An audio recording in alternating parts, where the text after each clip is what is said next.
do that. Yeah. Do you know the true Geordie? You're going to decide that, are you? What the fuck is wrong with it? You know how they play. I want a piece of that. This is it.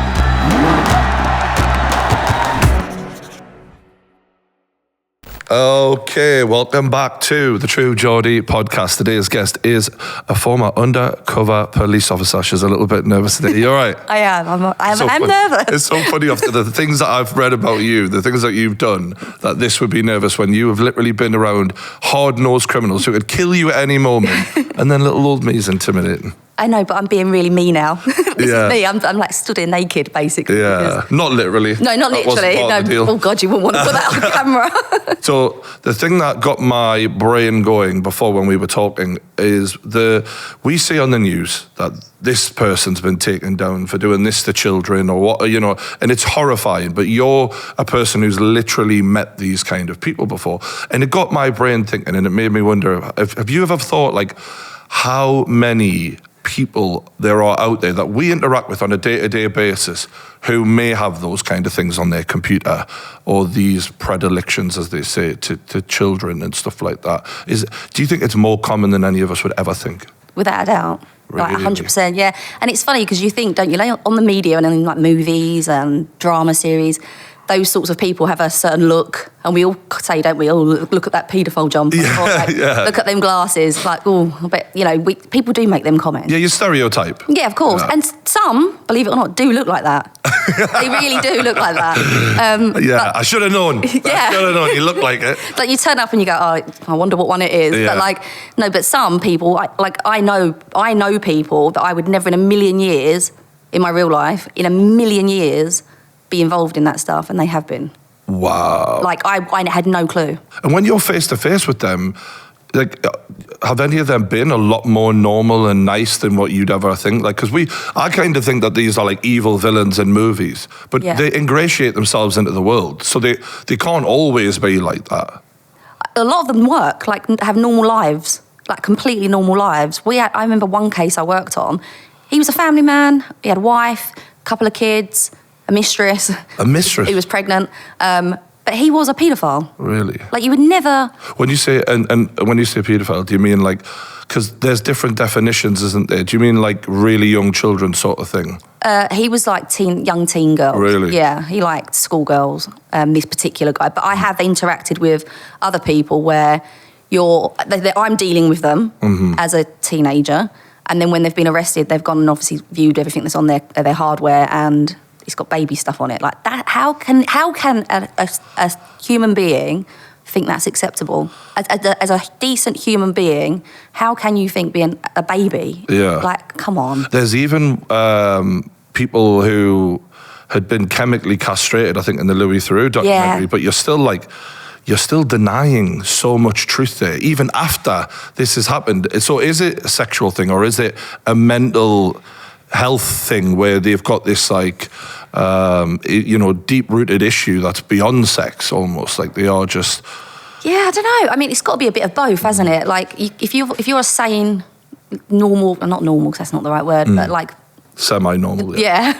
Are many of us normal? Yeah, everyone has a kink, allegedly. Yeah, but that's like, you would know in your brain that's wrong, and you just wouldn't do it. Surely you just would not do it. So have you had to go through their computers before and look at these images that they've had on file? That period would not be dealt with by me, because I'm just there as the covert asset, but other officers would have gone through it, and they're there to grade it. That's one person's job, is to grade how bad it is, how severe it is. Like, that must... Yeah. When I was a kid, you know how you have, like, your mom's friends and stuff like that, and they like, her fella was a copper, and he used to have to be involved with this sort of stuff in a detective sense. And he had very bad mental health post leaving the police officers. Like, it really seemed to screw him up, like, just how much he'd had to witness and endure. So, I mean, those people deserve medals to have to go through that, because they are trying to save these kids in one way or another to stop this being. But does it, I mean, this is a sort of deeper question, but does it ever feel like trying to empty the sea with a bucket. Like it's almost like kind of stopping drugs. You know, you're trying to stop the drug dealers on the streets, but the reality is like the thirst for it is not going to go away. No, and the problem you've got as well now is obviously people do live online. If you go onto like the dark web, it's there, like, and you can't get rid of it. Like, so it's there. It's more accessible now than it would have been 10, 30 years ago. You know, people can, you know, they can get it, they can access it. And obviously there's a difference between looking at it and physically partaking in it. But, you know, and I think people are talking about it more now, you know, like we see obviously overseas in particular countries, and it's been in the press recently about how Gary Glitter's now back inside. Like, people like him, in his prime, it wasn't spoken about. It's only now, because we all live online and we're encouraged to be vocal. You know, there's platforms for people to speak anonymously, whereas before there wasn't. It would be me and you would have to sit and talk like this or on the phone rather than put it online. Gary Glitter, for those who don't know, was a pop star back in the, 80s or something like that? Yeah, 70s. I mean, yeah. I'm too young, I wouldn't know. Yeah, both of us, thanks, yeah. And Jimmy Savile, he was in the Jimmy Savile ring, essentially. Yeah. He was part of that whole thing. And it does make you wonder how, you know, that many people knew and it still stayed a secret. I mean, you know, there was people like Jill Dando killed who were allegedly about to expose all of that. As someone who's been in the cops, how likely do you think that those cover-ups had the help of some police officers? I think maybe back in the day there was cover-up. Maybe, I don't know. This is just what I think. There could have been cover-ups on certain things. Nowadays, I don't think so at all. Like, I don't think the police is what it was. I think there's an issue right now, though, because there's, in the last, I don't want to say like 2 years, there's been police officers convicted of horrific things. There was a guy who had been convicted of 50 attacks, and he'd been in the cops for years. And what is it like for you being a part of the police and so, well, not now, but so closely linked to them when you hear these things? Honestly, it makes you feel like physically sick. It's well, that one, the one that you were talking about, Sarah Everard. I mean, what? Like, who? Why? He was flashing people before that, yeah. Right? So there was things that they had to be like, okay, we got to watch this guy. Yeah. For a start, you shouldn't be a cop if you're doing that. But then no one flagged it. No. And do you know what winds me up as well? He was in a position of power. He had that warrant card. When you get your warrant card, it sounds like you're going to laugh and think I'm being cheesy, but you feel really proud and like, I'm serving obviously it was the Queen then, I'm serving the Queen. This is a big deal. A privilege. Yeah, like not everybody gets it. And you feel really proud to have it. And for him to go around and flash his warrant card to then get her in his car, I think that's twisted, isn't it? And honestly, no one hates a bad cop more than a good cop. I know so many good cops, more good cops than bad cops, and everyone's opinion of him and the other one is exactly the same. Like, they're scumbags, absolute scumbags. And the police have got a massive problem. The new leaders are the right people for the job, but we had a point in the police where you could join a rank, so a senior management position, just because you've got a degree. Like, that makes no sense. How can you be making decisions and be the ones who have got holding the purse, paying money for courses and making big decisions on things when you've not even been in the roles that you're making decisions about? That makes no sense to me. And that's half the problem. A lot's happened in the last probably 8 years, 10 to 8 years, because the police made some bad decisions with recruitment. Recruitment's a huge issue. That's a massive, massive issue. And I genuinely think that the new commissioner is going to work, and I think the new assistant commissioner is going to work. But I don't know whose decision it was to let these people with a degree become senior managers, but they lost a lot of good cops over that period because nobody trusted their management. Nobody had any faith in their management, and the management literally screwed the police. I remember watching some of the interviews, and you're watching them going, you are having a mare here. You know, where someone's digging their own grave and you're just watching them like, you look like you're clueless. Yeah, and they are. They're so clueless. They are. They've stopped it now, but this whole, if you're a graduate, you can join as an inspector thing was just stupid. Like, I don't know, someone would have got promotion off the back of that. So it brings me on to, what was it about you that you were attracted to go down that road? I never wanted to be a police officer.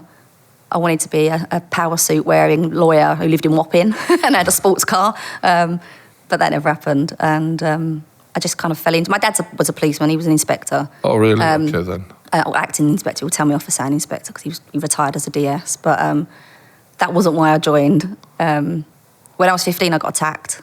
I was at a party. And my boyfriend at the time, he was hit over the back of the head with a bottle and knocked out. Then they used the bottle that had broken over the back of his head to slash my friend's throat. Jesus. Throat, not throat. That's my East London coming up, throat. It's TH. And the next thing I remember is I woke up the next morning in hospital and they'd knocked me out. I had a broken nose. I actually come off worse. Broken nose, cheek, damage to my jaw and some broken ribs. And was there a reason for that?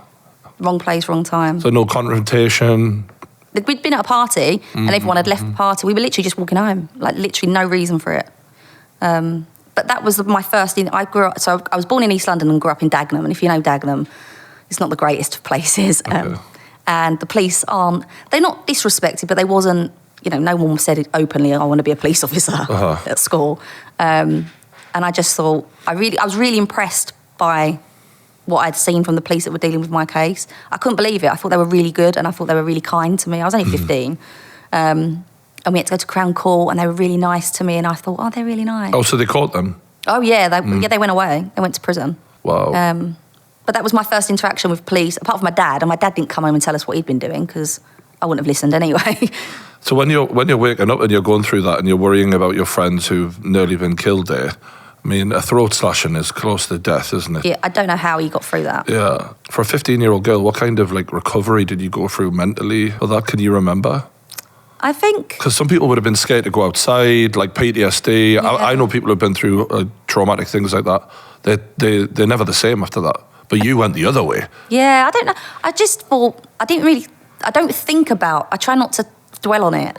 And it's only now I'm older that I do dwell on things and I overthink things. Really? So when we got to the hospital, my mum and dad split and my dad turned up and then my mum turned up. My mum's like 4'2". She's like tiny. But very vocal.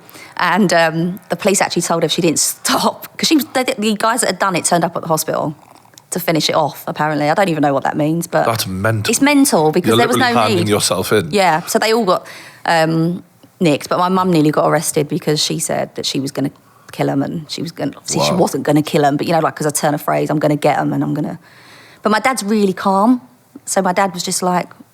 He didn't really care what they were up to. He was just concentrating on me. And I remember he said to me, I need to tell you something and you're not going to like it, but they're going to have to take your clothes off because they think you've been stabbed. And I was like, what do you mean? And he was like, there's a lot of blood and they don't know where it's coming from. It was from my nose. Like I had a light jacket on, so it looked a lot. And he was like, you're not going to want them to take your clothes off, but they're going to take your clothes off. So he was like really calm. How did you feel with that? Did he help a lot? Yeah, my dad's just chilled. Like Ben will laugh at me for saying this, but even now, at my age now, if my dad says it's right, I still, I'm like, my dad said. So we were arguing the other day about some lights for our patio, and I said, but my dad said you can do it. And he went, I'll get your dad over to do it then. Yeah. So I trust my dad a lot. Like, he's very, level, and he thinks properly. He doesn't ever shoot from the hip. He just really thinks, and he's very, methodical. And makes him a good police officer then. Yeah. So what about the police was the thing that got you in there, and then what was it like just starting out? My dad actually said, Dan, there's a recruitment for women. And I was like, no, I want to go to uni and I want to be a lawyer. And he was like, I think you should. I don't know if he had no faith in me getting the grades or if I wasn't going to be a good lawyer, but he was just like, I think you should give it a go.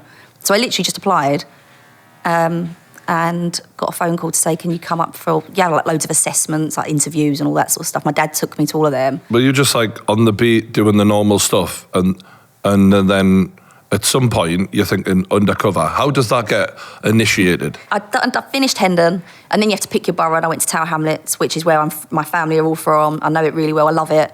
I loved being a copper on Tower Hamlets. I thought it was brilliant. Oh, really? And you go from one extreme to the other. You've got Canary Wharf, Wapping. It's crazy at wealth, extreme wealth. Then you've got Stepney, and it's really not wealth at all. It literally is one extreme to the other. So you're constantly busy, and the stuff that you're dealing with, it can be, high-end robberies or high-end burglaries with tens of thousands of pounds of stuff stolen, or it could be, FGM or do you know what I mean? Arranged marriage. So it goes from one extreme. You're like, arranged marriage. What is that? What do you mean? So on our borough, arranged marriage was quite a common thing, where not young girls, not necessarily always young, but like, teens, late teens, would be, their marriage would be arranged for them. So their parents would meet with other parents, and the boy and the girl would never meet, and then they'd meet on their wedding day. Is that illegal? No, it's not illegal if they're willing. I was just wondering why you guys were involved in. Because sometimes the girls wouldn't want that to happen. Oh. So they'd report it and say, I don't want this to happen. So then it would become forced marriage rather than arranged marriage. Yeah. So that's, you could... What happens when you turn up to that situation? It's a bit... I remember the first one, I was a bit like, I don't know what to do here. This is like what you see on the telly. Not really dressed for this. No, I was like, I don't know what to happen here. But a young girl, so it was a girl at school actually, she'd reported it to a teacher. So she was a sixth former, so she was of age, she was able to do it. But still like 17, 18 or something. But she didn't want to. Yeah. And she was worried that her family were going to take her back to their home country and marry her off in the summer. And she tried to give her passport to her teacher and said, if you have my passport, I can't go. Her mother was like, oh, don't worry, there's that quick turnaround once, 24 hours. Oh, yeah. Yeah. But I felt like, I remember thinking, what is this? Like, I don't know what to do here. When you're reaching out to your teacher and you're worried about getting put on a plane, like that, I've watched some documentaries about that. Yeah. It is, I mean, it's against human rights, essentially. It's sad. If you're willing for that, that's absolutely cool. Like, that's fine. But not if you don't want to do it and your family are putting the pressure on, and that's not cool. But there are actually dedicated teams on each borough that deal with it now. Well, okay, so what kind of reaction did you get when you were bursting through the doors? Like, put the ring down. Yeah, well, no, I didn't get to the wedding, obviously. I'm quite a good wedding guest, but I didn't Usually. I'm a good gift buyer. Does anyone have a reason why these two shall not be wed? What? Actually. Yeah. But no, so she'd reported it, and I was first officer on the scene and spoke to her, and she told me what had happened. So obviously I'd written down what she'd told me immediately, and then specialist officers come and they deal with it. So you don't always deal with everything, even though you're the first. Because I assume the families would be saying, get the out of here. Like, some of the families aren't always happy that you turn up. But that's in everything. You turn up. I remember once turning up to nick this kid for drug offences, and his grandma, and I'm not even joking, his grandma was proper giving it in my face. And I was thinking, I can't even shout. I'm trying to get him off the gear, love. Yeah, she's so sweet, lovely, but you're shouting at me in. You obviously don't understand what we're doing here, but one afternoon my governor said, Dan, tomorrow when you come in for night duty, which was my favourite shift, because it's proper lively, just bring your civvies, just wear your civvies, don't come in uniform, like your plain clothes. And I was like, why, what's happening? And he said, you and a colleague are going to go out in plain clothes. And I was like, oh, I'm so undercover. Like, I thought that was undercover. I had no idea that there was a difference between covert and undercover. I thought I was so deep, no one was going to see me coming. Yeah, this is a movie, right? Yeah. And me and my colleague went out, but we're so naive.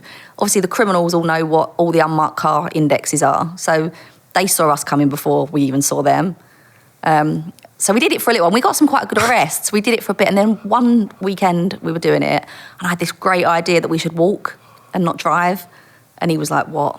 And he had much more service than me. And he was like, we're not walking. And I was like, no, come on, it'll be really good. We'll be able to just literally sneak up on them.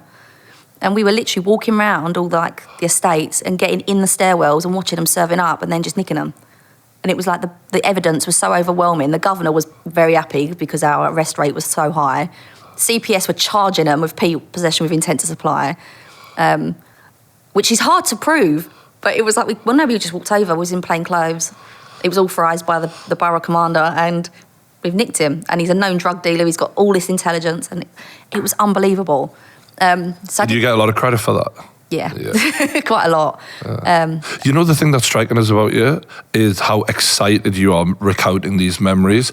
Yeah. And, I think when we all watch Netflix at home, there's a little bit of everyone who thinks, yeah, I'd love to be a cop. You know what I mean? But then there's a part of me that often wonders, is there something wrong with us for getting excited by such dark shit, essentially? Do you ever question yourself and be like, people aren't normally, because it's one thing me sitting watching Netflix, you were actually doing it and you're not the biggest person. No. So you're putting yourself in quite a precarious position at times, I would imagine. Was there times where people would confront you and you'd be like, fuck me, I've only got one copper here and there's 5 of them, or what, Yeah, and it sounds so silly, and people have said to me before, I suppose you think the uniform made you sort of untouchable, and that's not true. But I didn't. Of course, sometimes you do feel scared because that's natural, and you should feel scared because otherwise there'd be something a bit wrong with you if you wasn't sometimes scared. But yeah, there was incidences where I would walk into things and think, what have I just done? Once the geezer kicked off, slipped a disc in my back. But I thought I could go and just get him and like bring him back to the station, which is really now it's stupid. Like what? You were a very confident young woman for sure. I just thought, oh, it'll be all right. Like I didn't really have much sort of fear then. But when I was walking up, there was a particular chap who was a prom nom, so a prominent nominal. So he was well known. We all knew who he was, and I saw him knocking. You know, at the bottom of some of the estates, you get like these black doors, and it's like an electrical cupboard. I saw him knocking on that, and I thought, what's he doing? And then I like looked, and the door opened, and he went in. I thought, oh, I'm having some of that. So I went straight over, and I knocked on the door, and they let me in. But when I got in there was about 10 of them in there smoking crack, and me in uniform, like, all right, lads.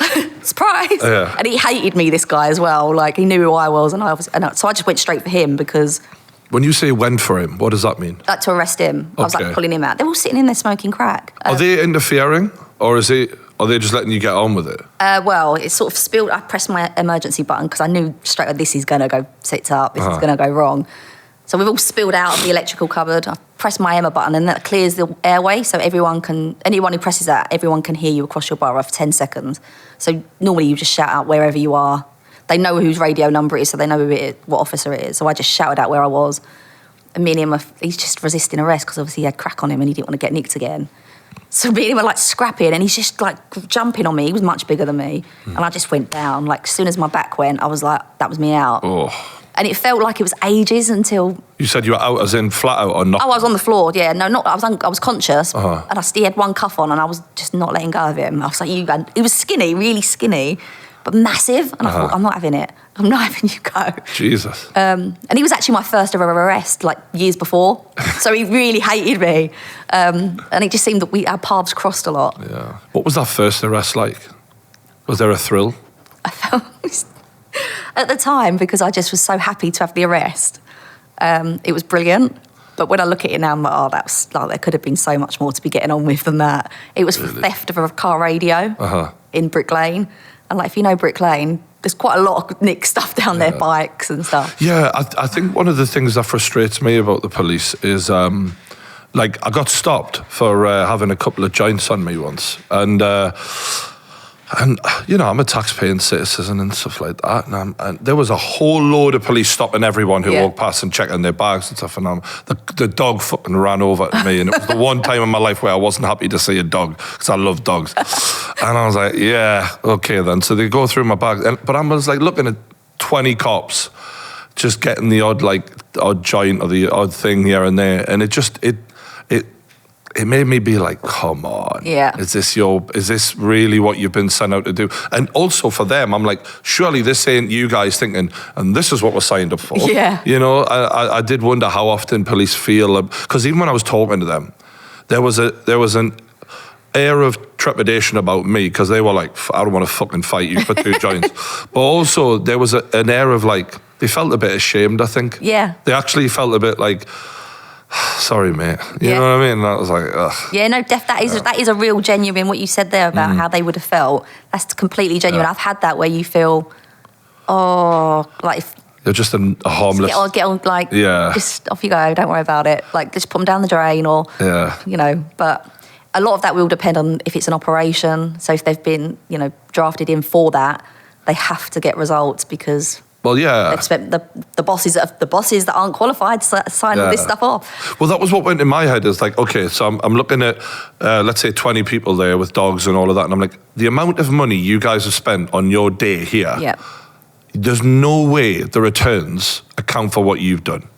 So what is it? Just it felt like a non-uniform day for them. Like go and sit there all day and do nothing. You know what I mean? And that is where the public, I feel a bit frustrated by it, especially when my tax bill comes in. Yeah, I think it's justified though. Like as in, I don't like this, like you say, and the public don't know. They only know what's released unless you physically go through it yourself. Like, so you've seen it firsthand, but when they release them statistics and say, oh, on this day we did a massive drug operation and we got this many, we seized this much amount of this number of drugs and we got this many convictions, the public go, oh, amazing, they're doing their job.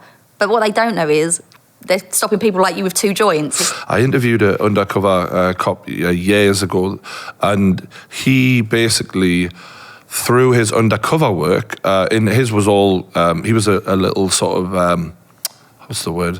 Little skinny guy. He looked the part. Yeah, and he was very good at just being like the geezer who was buying the drugs or whatever, and it led him to feel like he basically totally changed his stance. He felt like he was basically not getting the right people, like the people who are using the drugs, who are in his eyes pathetic, and not in a discriminatory way, but just he felt sorry for them. Yeah, he was like, why am I taking down you when the real problem is far higher up and out of reach?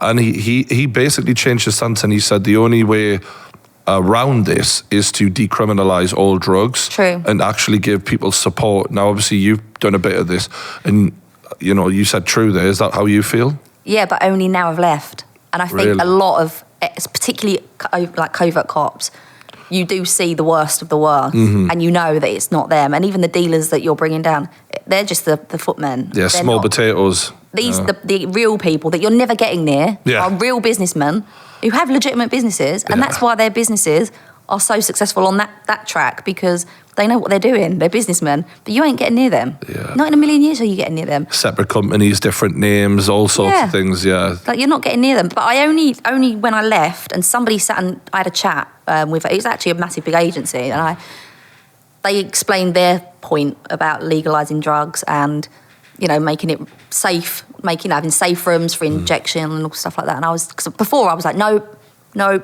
if you break the law, that's it. If you break the law, that's a risk. You're making that decision. And then they explained their side. I thought, actually, do you know what?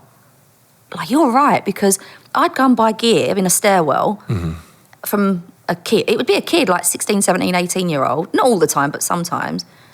After about, I don't know, depending on how long the operation would last, after a couple of months of me keep buying from that same person, they'd get nicked. When they get nicked, someone else just fills their shoes. That doesn't break down the supply of drugs in that area. They just get someone else to go and do that job.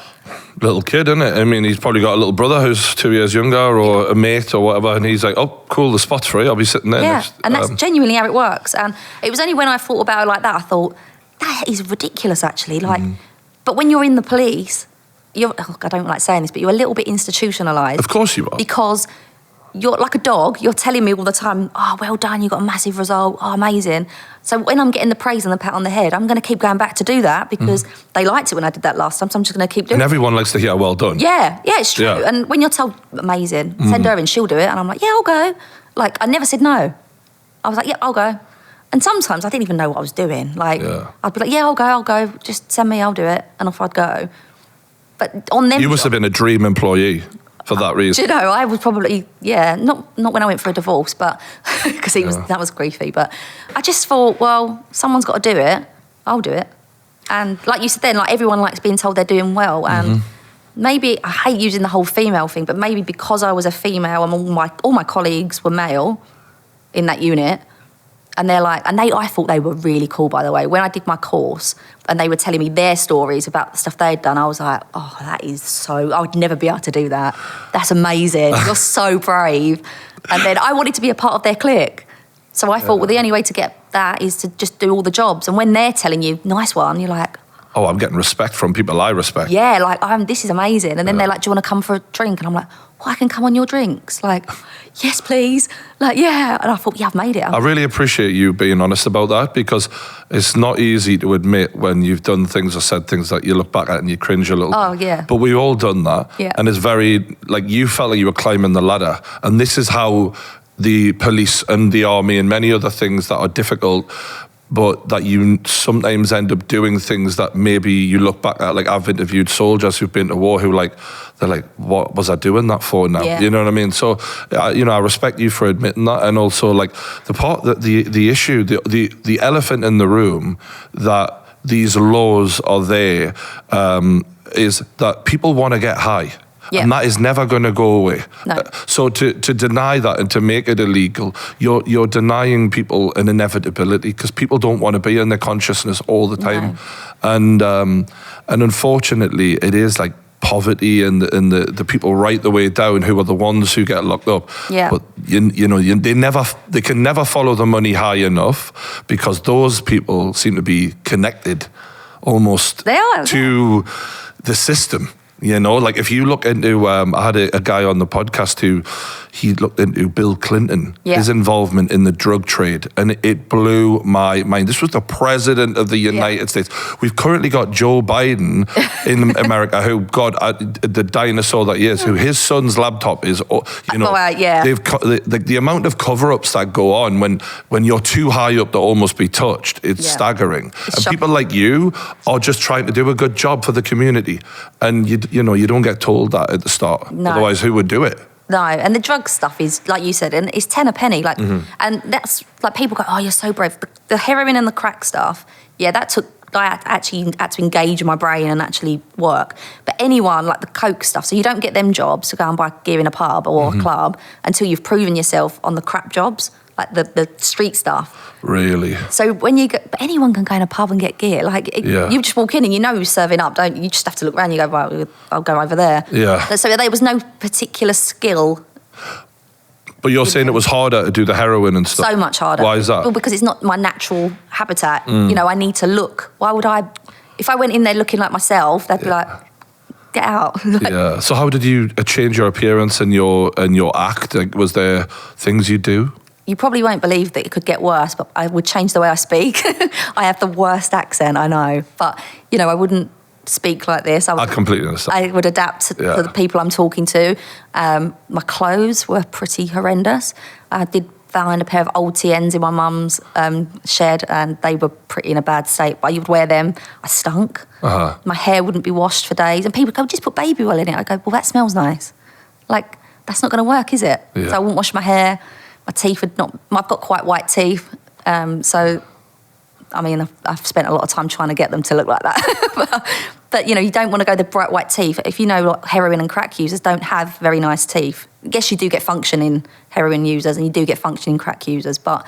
It's rare, isn't it? The ones I'm trying to get to aren't. So I would just look a complete state. No nice nails. Did you do any research into this or talk to anyone to figure this out? Yeah. Yes. So this is so, because it was so long ago. There wasn't, like, online wasn't, we didn't really go online as much as we do now. Like, Facebook was all quite new. And but there was a thing on, I think it was E4 or Channel 4, I think it was then, called Ask Frank. And it was all about drugs. And, like, I was like, oh, this is really good. It tells you all these stories, like case studies. And then I would literally go into custody at the Bethnal Green police station. I'd say, like, look on the board, who's in? And I'd say to my sergeant, who's in for drugs? And he'd be like, you're mental. And I would just go and speak to him, like, how did you get into this? Like, what happened to you? And some of their stories were like, like, there's no... I remember one guy, I'd actually arrested him, but we nicked him for crack. And he was a high-flying, in the 80s, like a high-flying yuppie, worked in the city. His brother had nicked some money off of his mum. So their mum had money stolen off by one of their sons. And he'd hit his brother, fair one, and he got arrested, but he'd caused brain damage to the brother. So he got arrested and put in prison, and he got on drugs in prison. And now he came out fully on crack. No job, no house. I understand that. If you're locked up and you're going from someone who's a high flyer and all of a sudden life feels hopeless, you don't want to have to live in that reality. Yeah. So you're checking out as best you can. Yeah. And he said he would use coke sometimes at work because everybody did, he said. Yeah. And I was like, looking at him, it sounds awful, but looking at him, I would never in a million years have thought that was his life before, because he does not look like that now. Yeah. He's sitting in Watney Street Market in the underground car park smoking crack. But he had a massive, lovely apartment, and, like, the car was a proper yuppie, like what you would imagine off the telly. And I felt sorry for him. Did you have to ever try any hard drugs when in pretending to be in that life? I didn't, but it was I was asked to a lot by the people I was buying from. That happened quite a lot. How did you get out of that? If it was heroin and crack, I used to try and use the boyfriend line because... Buying it for your boyfriend? Yeah. Oh, no, I can't. It's for my man. Like, I can't do that. I need to hurry up. Let's go. Like, come on. That's a reasonable excuse, though. Yeah. And a lot of the time, they would just leave you alone because they think you've got a boyfriend. And he's massive as well. Yeah, he's really big. And he loses it when he's on crack. Yeah. But with the coke stuff, I had a couple, like, they all toot in front of each other. And I would just go, I'm not doing that. I'm a girl. I'm a lady. I don't do that. I'm not doing that. Like, no, what if my nose runs or something? And then I just run off to the toilet and just put it in my pocket. Wow. But yeah, and I remember once I was actually in a pub and the guy followed me in the toilet. And I thought, oh, come on. And he was like, come on, we'll have a toot of wine. And I was like, I've got my own. And I used to just play a bit stupid, so they just think, she's just weird. So you never tried it, ever? I've never done a drug in my life. I've bought more drugs than anyone I know. And I've never even smoked a joint. And I'm not even, I would die. Like, Wow, seriously. that's so funny. I'm out of, I can't say all my friends, because that's not fair. But out of a lot of people I know, I'm the only one that's never tried it. Anything. Yeah, it's funny because when look, I've got mates who are coppers and that, like lads I went to school with and stuff, and like some of the best stand-up guys I've ever met. But equally, they say like there's a bit of a culture in the police of like to be in the police. It's a bit like a lot of these sort of jobs where you're going to be in any sort of danger. You're not quote unquote normal. You are on the edge a little bit. You have to have the fact that you want to deal with those kind of people every day, all day. Yes, you're going to get those straight edge people, but you are probably going to get some wild boys in there as well. So did you witness police officers who you were like, you're a fucking copper? Is this you, is it? Yeah. There was actually, when I was in uniform, there was a guy and he was like a bit of a cannon. Like, I remember he smashed the door in once and I'm going to him, it's not that one, it's that one. But he wouldn't listen, and because I was like young in service, I'm like, and it was just a welfare check. Anyone else would have knocked on the door. Hello, anyone in there? So God knows what he got up to out of off duty, because he was just coming into work just like a ball in a china shop. And there's a rumour that they're all sleeping together as well. That's the often thing. You've just looked at me like, yeah, that does happen a little bit. Yeah, I think that is in any. Right, that is true. There is a lot of that culture, and because if I was going to date a cop, I would be like, nah, because I already know you're around too many alpha males.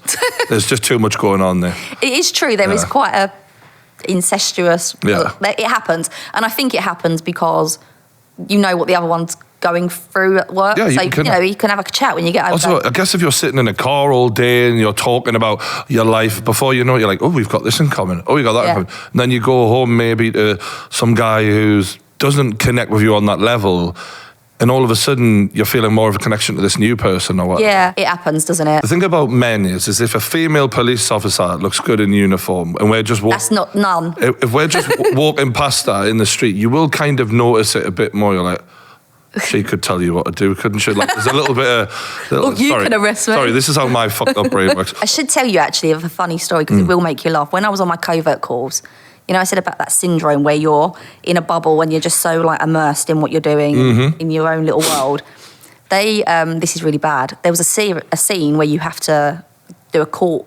so you act out a proper deployment. So when you're deployed, you get a set of instructions from your senior investigating officer. They read you your instructions, you sign them, they sign them. And it's basically to cover their backside, so that if, for example, you do what some other covert officers do and go and have a baby with someone, they've told you quite right, like, you know, you've signed to say you're not allowed to do that. You just said have a baby with someone, as in have a baby with someone you're undercover. Infiltrating, yeah. What? Well, you've infiltrated, I wasn't truly.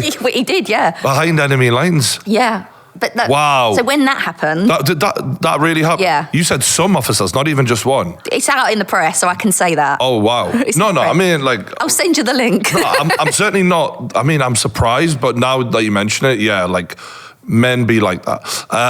But he was fully, like, in... Did he just leave behind the old life and was just like, actually, I think I prefer this? Yeah. Wow. We get instructions to say, do not do this. We've told you, haven't we? You must not do this, and then you sign it. And on the course, they read me my instructions. I went off, did my role play, come back, and then we had a court scenario where I have to go through my deployment like I'm in court as a covert officer, which is actually quite scary. And when we was in the courtroom, I just sat there and I thought, oh, shoot, I've written the wrong date on because I just signed it. But my senior investigating officer for this pretend deployment, they told me he was from Portugal, and he was over to see how the Met teach covert operations. And I'm not going to lie, he was a 10. Like, he was like a salt. I love it. He was really handsome. Yeah, I've met men from Portugal. I hate them. And he had this accent, and I was obviously not paying attention. But I'd been there for a long time, so I looked like I hadn't showered for weeks. I looked just awful. And I'm thinking, oh my God, like, we don't have policemen like you. wow. And I was just signing the thing. And then when we got to the court, I thought, oh no, I've signed the wrong date. So I've stood in the box and they're giving me grief. And I said, look, I've signed the wrong date. I am human. Everything else in my statement is completely correct, but I have signed my instructions on the wrong date, and that's totally on me. I've also put my number down if the guy from Portugal wants it. Well, this is where they got me. So then at the end of it, they said, right, congratulations, you've passed, all the rest of it. And then the Portugueser came in, and I was like, oh, hello. Like, I looked horrific. And I'm like, hello. I love this. Like, and he went, you all right? In his accent, and it wasn't Portuguese. No! He was from Haringey. I was like, I thought he was from Portugal. And he was like, no, I'm a DC at Haringey. I was like, oh. And I just then, it turned though. I thought, oh, I don't like you anymore. Like, yeah. But it's true. Like, I was like. How did it feel knowing he duped you? Did you feel foolish? I don't like to be like made to feel stupid, but it was quite funny. Like, I took it on the chin and just went, oh. Did it give you an appreciation, I suppose, for what the victims, and the criminals rather, that you've duped go through? Like, because at that point, I don't know, had you done that much at that point? At that point, no, I hadn't even been deployed. And do you know, I have got people that I've infiltrated, and I feel really bad. Even to this day, I feel bad. Oh. And then there's others, I'm like, because of it's you, people like you that have been convicted. That's what I joined the police for, and that's what I wanted. I wanted people like you to be taken off the streets. But then on the flip side, there's others, and I'm like, I think about it all the time. And I talk to Ben about it. I keep saying Ben's my partner, and I'll talk to him all the time, and I'll be like, yeah, but sometimes I think about that, and he's like, that was like 15, 20 years ago. Why are you thinking about that? And I'm like, well, you just don't know, do you? Like, where are they in life now? What are they doing now? Did that impact their life? I think that's great that you still have that in you, though, because if you didn't, well, then you're kind of a sociopath, really. If you don't like have any emotion, even if people are doing wrong, you have no compassion at all, that would mean that you're in the police for the wrong reasons instead of the right reasons. So, and I have watched some documentaries and films where there's like movie storylines where, like Danni Brooke, even this, for those who don't know, was a cop who went into the mafia and then ended up sort of really liking some of the guys he was trying to take down. But even then, like, that was a different level. You know, I'm sure that some of the people that, when you, like you say, you get to understand the reasons why people are where they are, and it changes how you're perceiving the crime at the end of it, I suppose. But yeah, there's been operations where I'm infiltrating gangs, and I will like a couple of them, and I'll think, oh, you're going to get tied up in this. And do you look at them and think, you could have been something, or you see the potential in them? It's literally circumstance. And it sounds awful, but a lot of it is in poorer places, and you know, they'll be in the pub and they'll be talking about what they're going to do next. And I'm thinking, if only you just can't make it that day, like, and you can't go and carry that out, you won't get done for it. But I know you're going to go because you think they're all your friends and you're all buddies and you're all looking out for each other. Ice Cube said it best. There's a line he says in a song where he goes, they give us guns and drugs and then wonder why the fuck we are thugs. And it's like a class issue as well, isn't it? And did you ever feel like did that dawn on you that this is almost a deliberate thing here? I felt like, I didn't at the time know, and it's only since I've left, you look back at it and see it differently. When I was in, honestly, I loved my job. I thought it was the best thing in the world, and I never went home and thought, oh, I wish I didn't do that today. I went home and thought, can't wait to go back. Like, I can't wait I hope they redeploy me. Or if like times they would say that they might stop end X and they might not do it anymore, I'd be like, oh, I hope they do a couple more just to see if we can push it a bit further. And I liked it. Like, I thought it was brilliant. But it's now I've left and I look back and I'm like, actually, some of that's not, why did I do that? Yeah. Like, oh, that's a bit weird. But you know the person you said you were particularly reminiscing about? That one person you talked to your husband about, your partner. What was it that made you feel, you know? So I'll tell you what the job was, and you'll go, oh my God. It was a festival job, and it was around the time where there'd been lots of bad pills on the market and people were dying from taking these pills. So they deployed myself and another UC into a festival. They gave us a Winnebago. But at the time, we're like, Winnebago, what? Festival? And I'm not a festival type girl. It does feel like a fun job, that. Yeah. But it was fun. Like, that's my worst nightmare, a festival. I need a shower, and so they gave us a Winnebago. Another job where I don't get a shower. Yeah, Right. but no. To be fair, the Winnebago had a shower.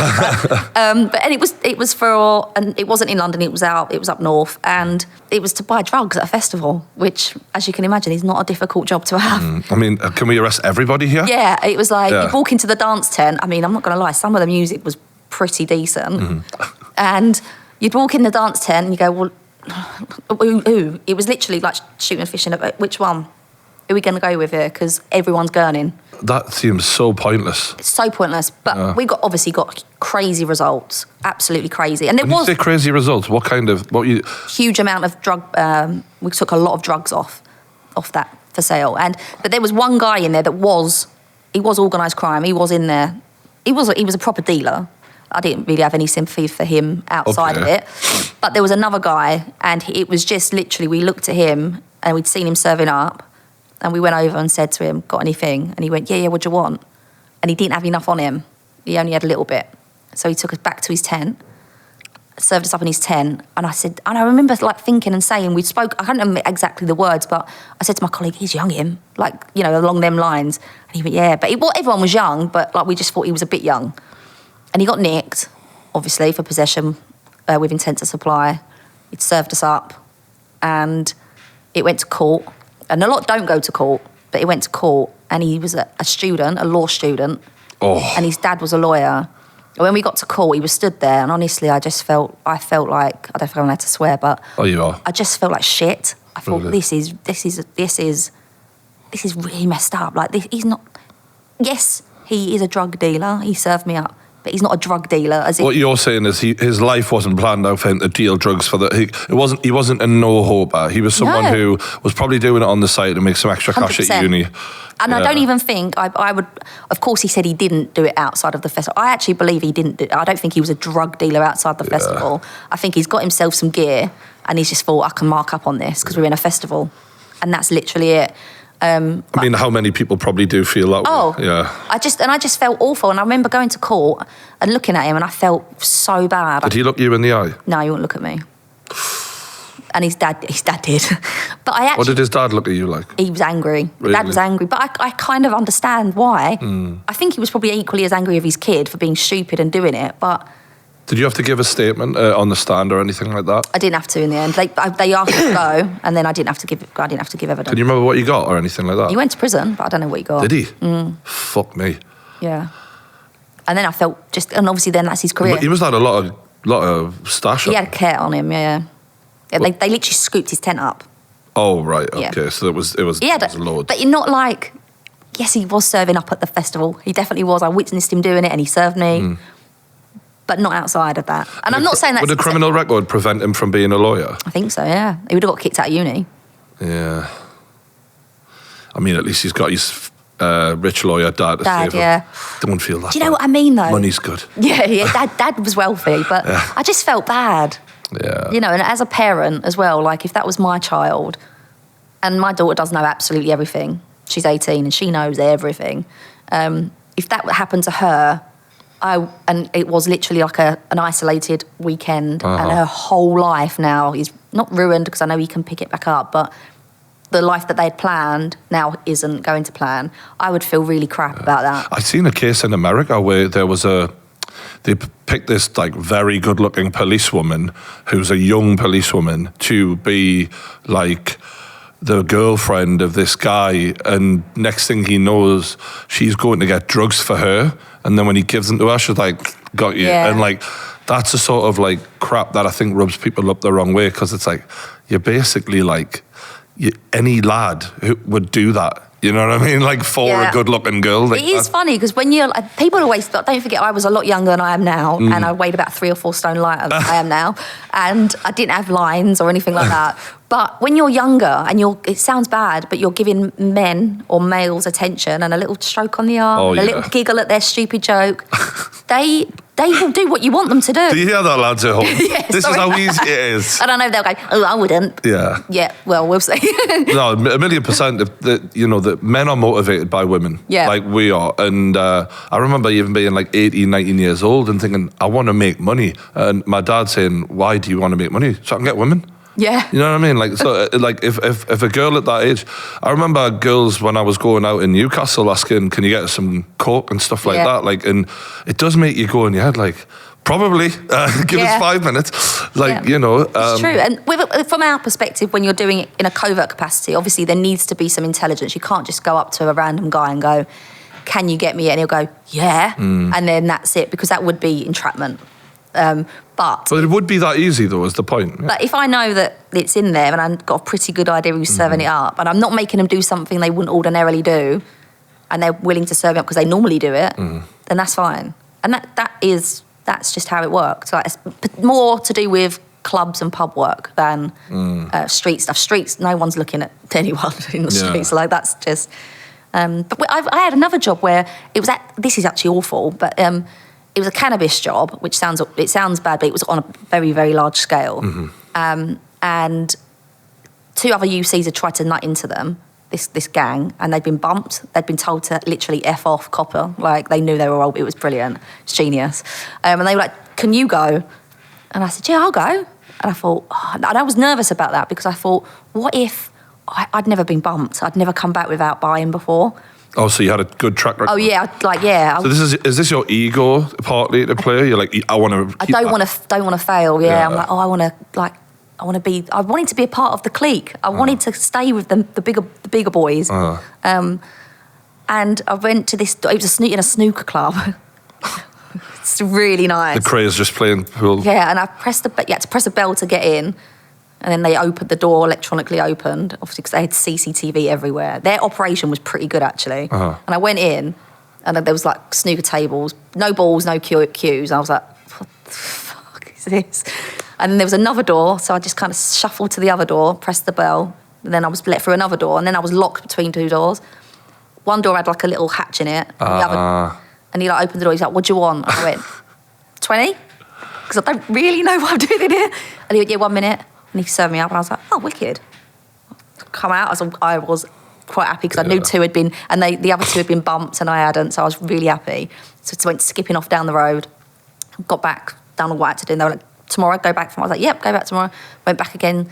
And when I went back on the second one, and I was knocked between these 2 doors, the guy went to me, "Where do you live then?" And I was like, "Oh, I live at such and such. I live with my nan." Because I thought, my nan, no one knows my nan, do they? If I say I live with a boy, they might go, "Who's your boy?" Like, so... Good idea. I'm with my nan, because I'm in this area and I'm not from around here. And he went, "So why did you walk yesterday when you left? Why did you walk up and so?" And he gave me my route back, and I thought, how does he know that? Because no one was following me. Nah, they take shit seriously, don't they? They had cameras on the buildings, like in the surrounding area of this tennis club, this snooker club, and I thought, but I didn't know that then. And I went, "What?" So if you'd hopped in a van close by, they'd have got me, yeah. Or they would have probably let me back in and give me a kick in. Yeah. And I was like, "Oh," because I had to go to my friends. And I was like, how does he know that? And I couldn't work it out. And served me up so I thought I need to like walk down the way that I've just said I live. And when I got back and he asked me about the way I walked, and he knew where I'd gone. And they were like, "What?" And they didn't know, the team didn't know either.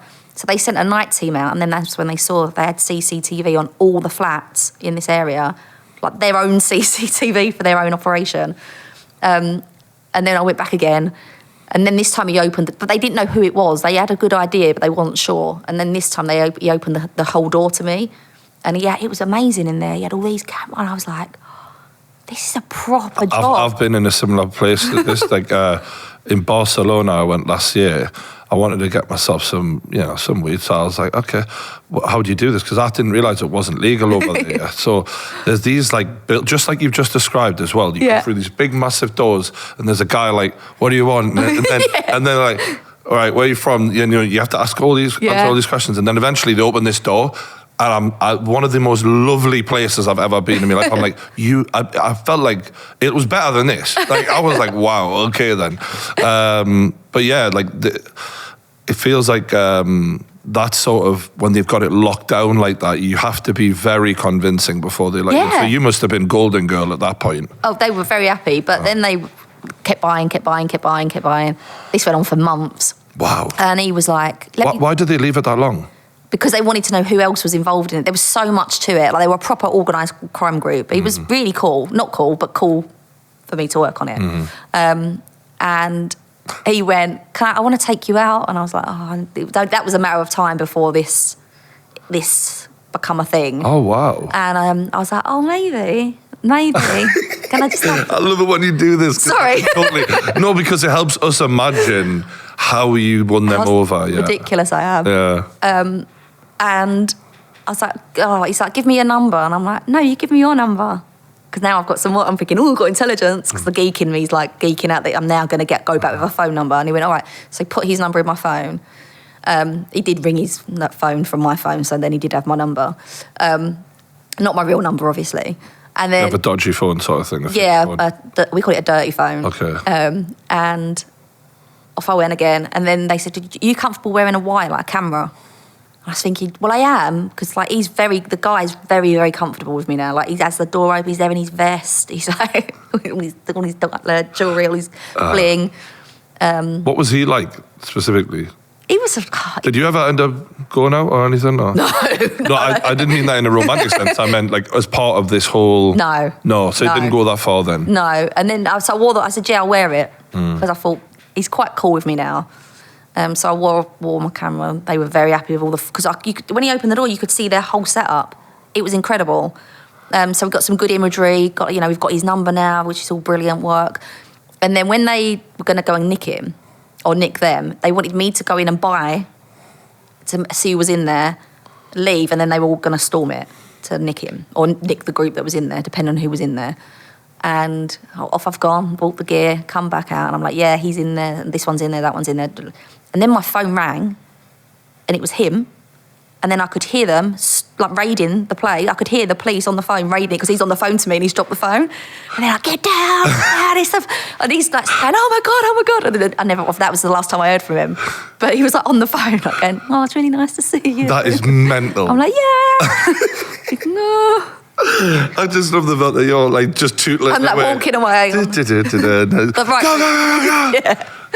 Yeah, but that was a good. I enjoyed that because they were tied to other crimes. So although I was only buying cannabis, they were tied to a lot of other horrible stuff. You don't have a setup like that by accident. No, not from cannabis. Yeah, that's why I made the joke about the craze playing pool, because that's the type of shit where we've seen these people do physical harm to people. Yeah. Clearly.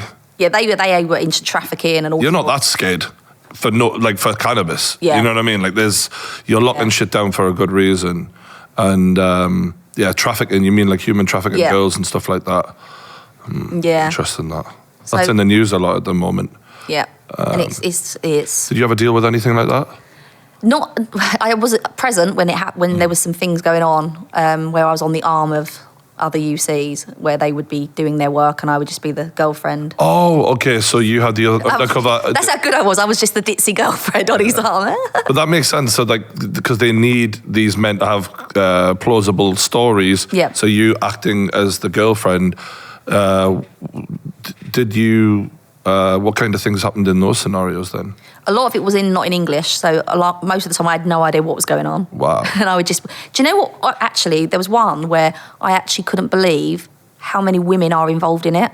Because in your brain, or what we see, it's all like these gangs of men, and it's not all men. There are women involved in this. And women are more trusting, aren't they? And they will literally be like the hook to these young girls. Dude. And it'll be a woman saying...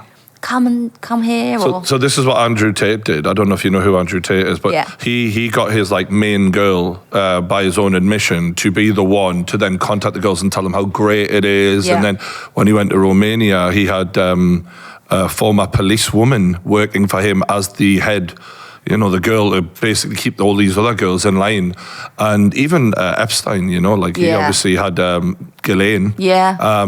Because they do the dirty work for these kind of people, you know? Yeah, it's true. It is, and that was something that really like shocked me. I was like, oh, because you wouldn't imagine, you don't imagine it, do you? You think it's just big, horrible, bad men. But you have to make them care almost and make them feel like they're part of it. So there's this thing that I learned about coercion. Yeah. Like, I didn't really understand what that meant until the last few months of like, it's almost like Stockholm syndrome type thing where you make these girls feel like they're a part of something or that you care about them and that you'll look after them and yada, yada, yada. Meanwhile, you're just using them for all the money, but they've had such bad lives before they get there that often this is some of the first times they've experienced what feels like a man who cares in any way, shape or form. Yeah. So yeah, does that all... And I think as well, they'll probably feel like, if they leave, then what? Where do you go from there then? Yeah, where's the security? Yeah, you know, right now I've got a job, I've got a guy here who, yes, he's fucking other women, but essentially he's daddy or whatever they're calling him. And they feel like that's the best option because of the horrible life they've had.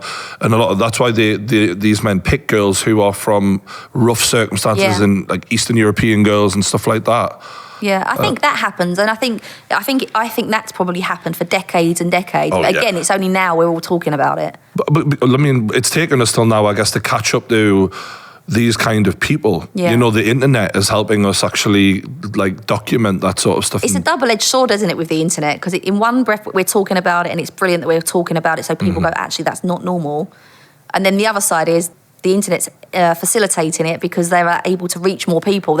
You can reach so many more people than having to physically go to these locations, because that's what used to happen. You'd literally physically go to places, and like these criminals would infiltrate young girls who are in poor circumstances. Whereas now it's online. It's all online. They're probably able to get way more women on scale because that message that you send, like as we've seen with some of these cases now that are being documented, they're sending them to hundreds and hundreds and hundreds of young girls. Yeah, it's crazy. As you mentioned earlier, you were younger and you could obviously make yourself look even younger, which made you an ideal candidate for catching some of these horrible men out there who are looking for these young girls. Yeah. What was that experience like?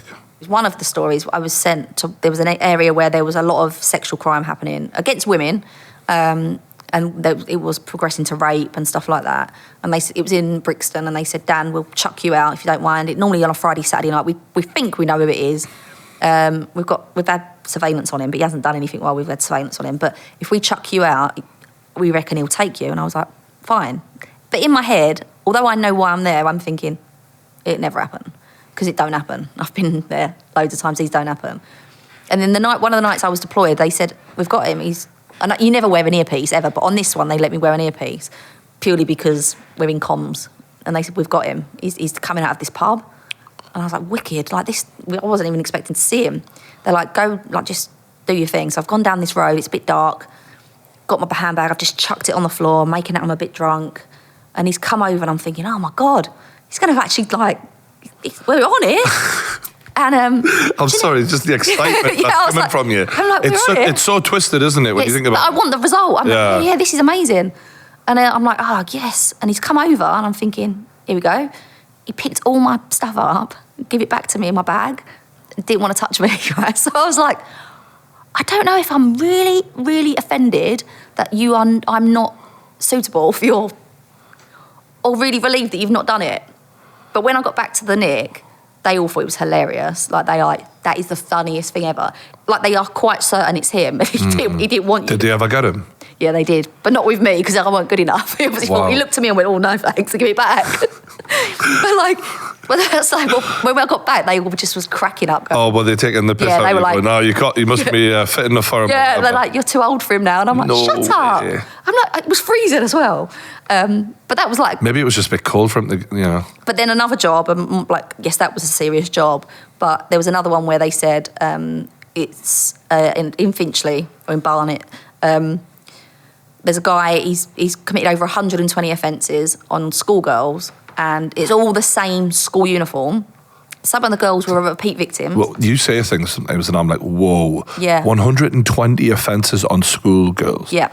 What does that mean in terms of like, because not every offence is the same, is that right? Like, so are we saying like one attack could be like 10 offences, for example? Does that mean, or are you talking about 120 individual incidents? Yeah. How can that be? So he was CCTV aware. They had one image of him and it was so grainy you couldn't make it out. Some of the girls were repeat victims, so not because he knew who he had attacked, he didn't. He just saw the school uniform and that was literally it. But there was a couple of girls that had been attacked and then changed their route to school and he got them again. And he just had no idea that he'd already done it. What was the extent of his sort of getting them? What were we talking about? It started off with a bit of touching, over clothes touching, and then each one was getting a bit worse. Okay. But the one, so the worst one was the one that happened to me, which is good that it was me and not one of the girls. Okay. They said basically, look, we've tried surveillance, we've tried absolutely everything we can think of, but we just can't get this guy. He's just too aware. We're going to put a decoy out, in the school uniform and see if we can get him. So for 2 weeks, I stood at this particular bus stop. And my dirty phone rang, and it was the senior investigator. And she said, "NX, come back to the safety." And we've tried, but obviously he's not taken the bait. So I was like, okay. So it's Friday morning. I'm walking back, started to walk back, and for some reason I just turned like this, and I saw this man creeping like that behind. Do you know where it's got like a wall and then a bush above it? He was like creeping around it like this, but I didn't think anything of it. And then I heard like this like tapping, and as I went to turn, he's got me around the throat and he's just pulled me to the floor and ejaculated all over me. But I was in shock, of course, because I just was not expecting it. I really didn't think he would get me. I didn't think it would happen. But there was a safety team on that, so that if he did get me, they would come and get him. So we had someone in our house, we had bin men coming. And it felt like he was like... He was on the Truman Show, he didn't realise it, basically. He didn't know. Yeah. But they got him, and... You said he grabbed you by the throat and pinned you down. How quick did it go from him first grabbing you to the end of the incident? So he grabbed me from behind, and then he was there, and then so I had a camera on my back, and when he was creeping, he was masturbating towards me. So he got him to the point of he needed to be at, and then he just all over me. Right, okay, so this is a mentally traumatic event for any woman, even I would assume a woman who is sort of prepared for it to some degree. When you're leaving that moment after they've grabbed him, I'm assuming they pounced on him. Yeah. Okay, don't worry, Danny, we've got him. You go away and sort yourself out. What was that moment like for you? Because on the one hand, you've done an amazing job. Yeah. You've gotten a predator away from real endangered kids. But on the other hand, you're probably feeling a bit not good. I don't really remember the feeling of it at the point of it. I was treated like a victim because obviously they needed to get all the clothing off of me. They needed to take a proper statement. And I write a statement myself, but they had to take a proper victim statement. But it's the same old thing where they went back. He was obviously taken away. I was taken to a different place. I got all the clothing, everything else. And then they reviewed the camera footage quick to see what we could, because it's not always guaranteed what you're going to get. The angles are terrible. You said the camera was pointing behind you, but right? It was behind me, so we had no idea what... Where's that, on your jacket or something? On a bag, on my rucksack. Wow. But I don't know what angles I'm getting. If it's at the front, I'm happy because I know it's going to be like probably getting someone's face. Okay. But on the back... You don't know? No idea. But we got what they called the money shot of him unzipping, and we got the whole thing of him. So his intent was quite clear. But I was told how great it was. Again, positive reinforcement. Yeah. So it didn't necessarily affect you in the way that maybe people out there would think it might. I thought I'd done a good job. And I genuinely, that's probably one of the best jobs I've ever done in my career, because as cheesy as it sounds, I did make a difference. Because absolutely. I got a couple of letters, but one of them in particular from one of the girls' mums. And she'd said, it was so... And I'm not an emotional person. I don't cry much. But I did nearly cry at that one. Really? And she'd said that the little girl she was one of the girls that had been done twice. And now the little girl knew that he'd been put in prison or had been arrested. She could now sleep at night. She was no longer taking sleeping tablets, and she didn't wet the bed anymore. Jesus. And I thought, that's actually... I've just got goosebumps. Yeah, I felt like that's what I joined for. You don't think that constantly. You don't sit there and go, I want to join the police to make it. You don't think that. But ultimately you do want to, because why else would you join? That's amazing police work. And look, I mean, I'm sure anyone who's been through anything like that, or just, this is what we appreciate about the cops. Do you know what I mean? This is the good work that cops do. And that's the ugly side of the job where, I mean, no person out there wants to go through that, but you did that so that other people could be safe. And that's really... we appreciate you people like that. And to have gone through that and to just not have the aftermath that a lot of people would have done, you must be very resilient. I think as well, I was really lucky to have that job. I was going through a very messy divorce at the time.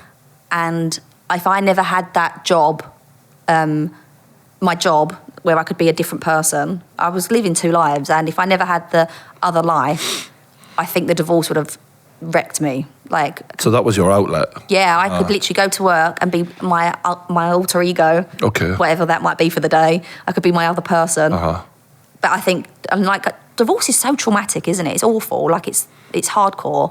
And I don't want to give it airtime because it's not worth it. But No, I mean, there's people who genuinely commit suicide through that stuff. it's so hard, especially when you've got children involved. Yep. It's like awful. And I was really fortunate to have the job that I had, that I could just literally put that to one side and not have to think about it and literally until I come home. Well, that's a really interesting dynamic of your life then, because on the one hand, you're going out there and doing this sort of thing, but on the other hand, you are a normal person who has a life at home. So how did the undercover work conflict with, I mean, did that have any impact on why you got a divorce? Or Yeah, no, definitely. He didn't know what I did and found a phone and thought it was someone else. And the best bit is, if he'd seen the guy, the real guy that was behind the messages, he would have been like, ugh. So he found the dirty phone, which, you know, in many people who cheat on their other half have a secret phone. Yeah. My mate calls it the bat phone. But so he assumed that you were up to no good. I understand that you're not supposed to tell people what you're doing, but equally, a lot of people would have assumed that you, in that scenario, would have been open with your partner. Yeah. Why did you keep that from him? Because literally I was told not to tell anyone. And the only person who knew was my dad. And that was only because basically, if something happens to you, they need to ring someone. They don't want to ring someone and go, she's been doing this and this has happened. So my dad knew what I did. Did you tell him once he found the phone? Yes. And would you believe that? I don't know. No, he didn't believe it. And to be honest, it was, I think for both of us, it was just a good out. It was a good point to go. Okay. There was nothing to fight for. It was very convenient.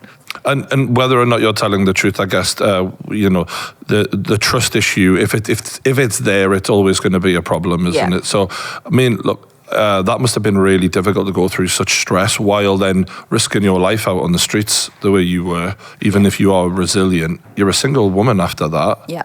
What was that like, going from being in a relationship to then that, and then you're also an undercover cop? It was hard. I had my daughter then, so it was really hard for childcare. Like, oh wow, because you're doing night shift and all sorts, right? Yeah, like, well, you're in whatever time you're required, you need to be there, don't you? So, and a lot of it is late afternoon, evening work, because that's the nature of the job. Mum guilt would be horrific. Like, so explain mum guilt. Oh God, like, it's the worst guilt ever. I would literally put her to bed. My mum would come over, and then I would go off and do whatever it was I was doing, like buying whatever, or not always buying. Sometimes I was just infiltrating. And then I'd get home 2 hours before she wakes up, and then I would get her ready for school, and then I'd be going like back to work to do something else.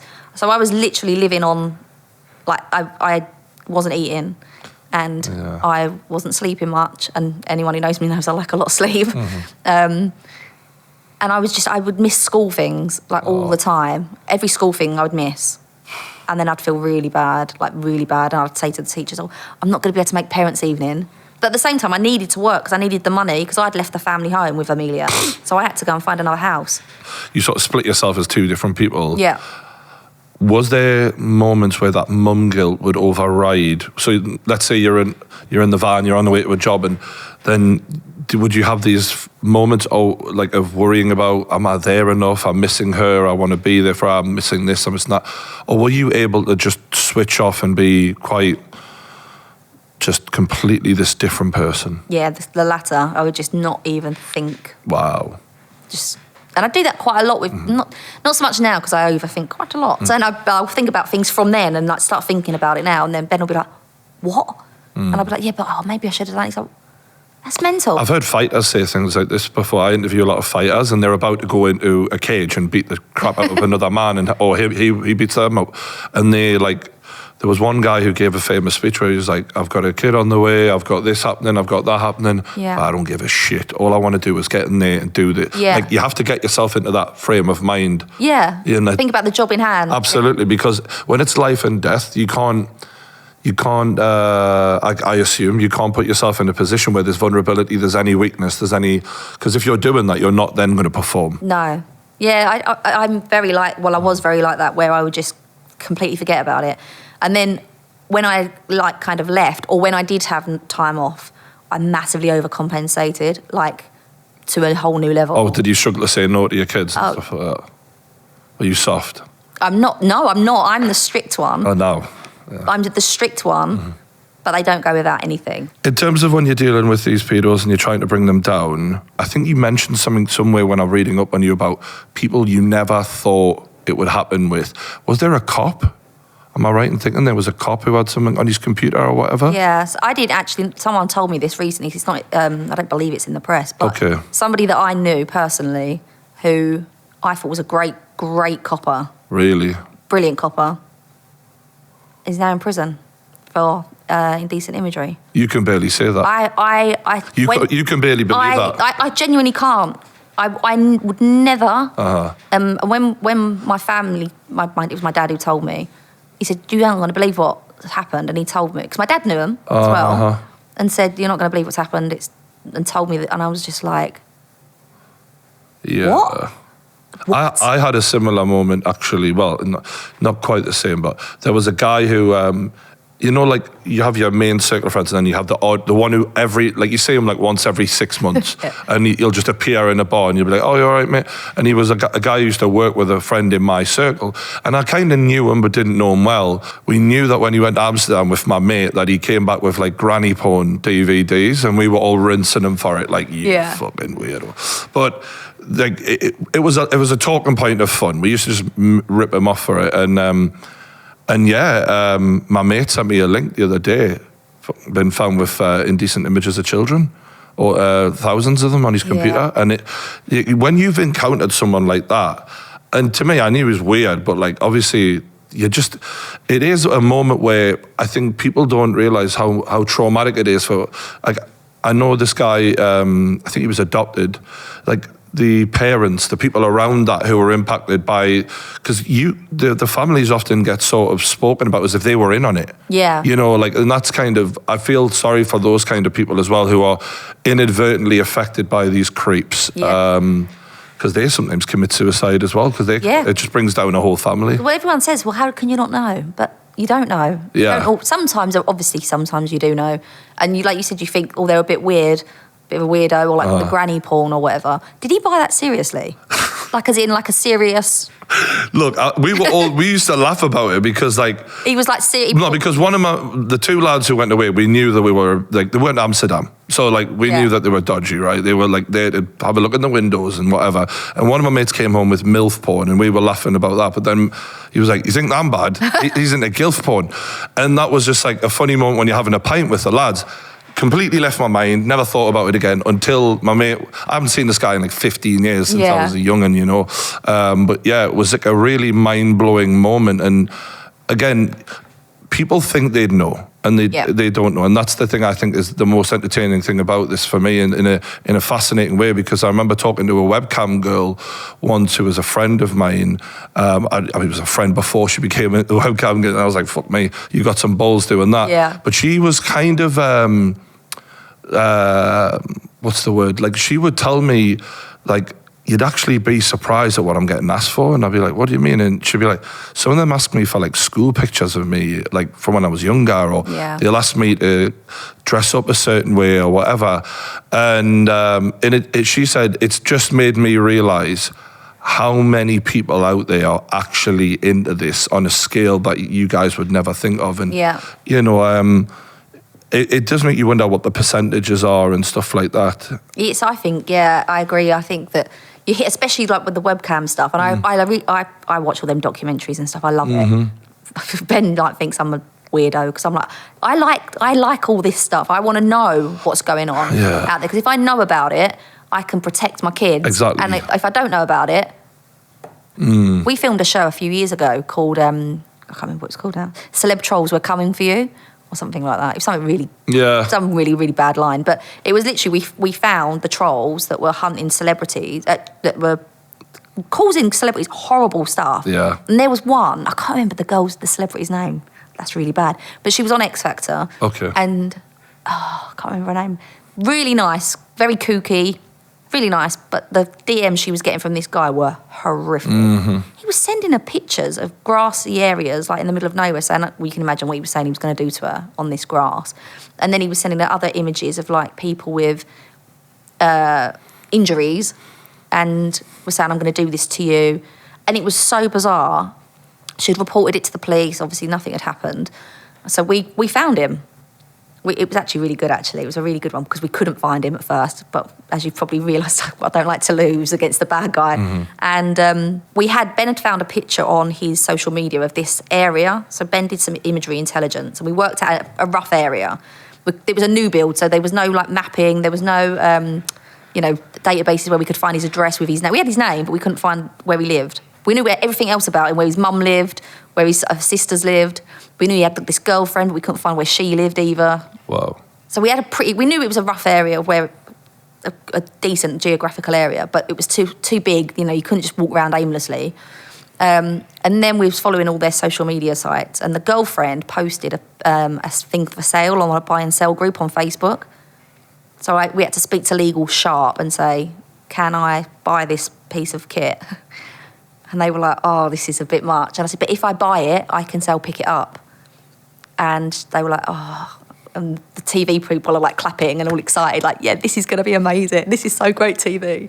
So the legal went through what they had to do and said, yeah, okay, you can arrange to buy this. It was a pair of Ugg boots. You can buy the Ugg boots. So I messaged her off one of my accounts. I said, oh, amazing, can I have these boots? I'll come and get them tomorrow. And she was like, yeah, sure. She marked them as sold. I said, can I have your address? I'll be there tomorrow. And when she sent us the address, I was about 7 hours away. So they were like, you need to get a flight there now, get there, the crew were all there. So I went and bought the boots. And I obviously just they couldn't film, so I just had a microphone. And when I went to the door to buy them, he opened the door to me. And I was like, oh my God, I can't believe it was him. So then I've come back and because they couldn't film it because it was real, I just do all these pieces to camera and say what we'd just done, and that it was him. And what was he like when you confronted him? Well, the next day we knew what time he left for work. Ben had done physical surveillance on his work address, but he wasn't there. We knew where he worked, but he hadn't been there, and that's why we done it was mental. And you two, honestly. What a couple. The next day we took her, I can't remember her name. It will come to me. We took the X Factor contestant outside his address. No. With all the crew. So when he came out for work, he came out and she said, you got something you want to say to me? And he just legged it. He ran like a little coward that he is. He ran back into his house. But she was really giving it. She was like, good on her. She was going to him, hello. She was really posh. Hello, I'm here. Do you not have anything to say to me? And me and Ben were like, what's going on? But he wouldn't apologise. And the crew went and knocked and said to him, look, this is what's happened. We're here because you've done this. And TV people are very nice. And he wouldn't talk. He locked himself away. He didn't go to work that day because we were waiting, saying, well, when he comes back out, we'll ask him again. Yeah, I mean, it's a weird one because these people who, I mean, I've had thousands upon thousands of threats and DMs and all sorts of weird shit. They are the dregs of society. And they are, and like, let's be real, no one ever is sending hate-filled messages who's doing better than the person that they're sending the messages to. They're really miserable, you know what I mean? And they've got serious problems. So on the one hand, sometimes I'll read messages and I'll literally laugh out loud and I'll be with someone and I go, this one just said I'm fat, and it's just like a bit of a laugh, but equally like, it is a sad existence. And when people get that obsessed with someone, they probably need locked up. Yeah. Yeah, when they're making that level of threats. Like, it's one thing calling someone a name, but this is like... So, go out and message them. Oh, yeah. And this chap This as well, is harassment. He had 2 little girls. And I always think, as a parent, if someone did that to my child, I'd be really upset. So, and he's got kids, so why I would take his children off of me. I'd say, if you're sending someone death threats like that... Yeah, the stuff he was sending was horrific. Yeah. And that's what I'm saying, to that level of darkness... Yeah. You're not fit to be a parent, mate. You shouldn't be around little kids, especially not girls. Yeah. You're demented. You're literally a stalker at that point. Like, so. Yeah, it was good insofar as she was really pleased to get in his face, and he deleted all his social media. And sometimes I go back and see but he hasn't reactivated any of it. So that's good. At least he nipped him in the bud. But we was talking to another lady that was on the show, and we're not friends, but we keep in contact here and there. And she's in the public eye and she gets so much hate. Like, I and she does post it sometimes. She'll like repost what people are saying to her. And I just think that, I'm like, and a lot of it's from women.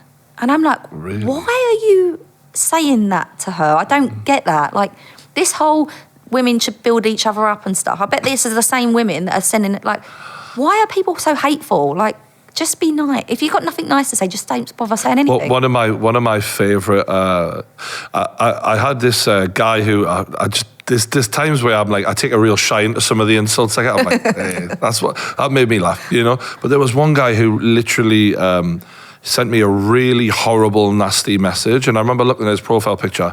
And I'm not just saying this. The guy was one of the ugliest humans I've ever seen in my life. I thought, yeah, I get why you're pretty hateful, you know. But then. So he's laying into me on a mental health level, and I've been very open about my mental health struggles in the past. And then I looked on his Twitter, and I seen like tweets about like how he's been struggling with his mental health and yada yada yada, and like this woe is me attitude.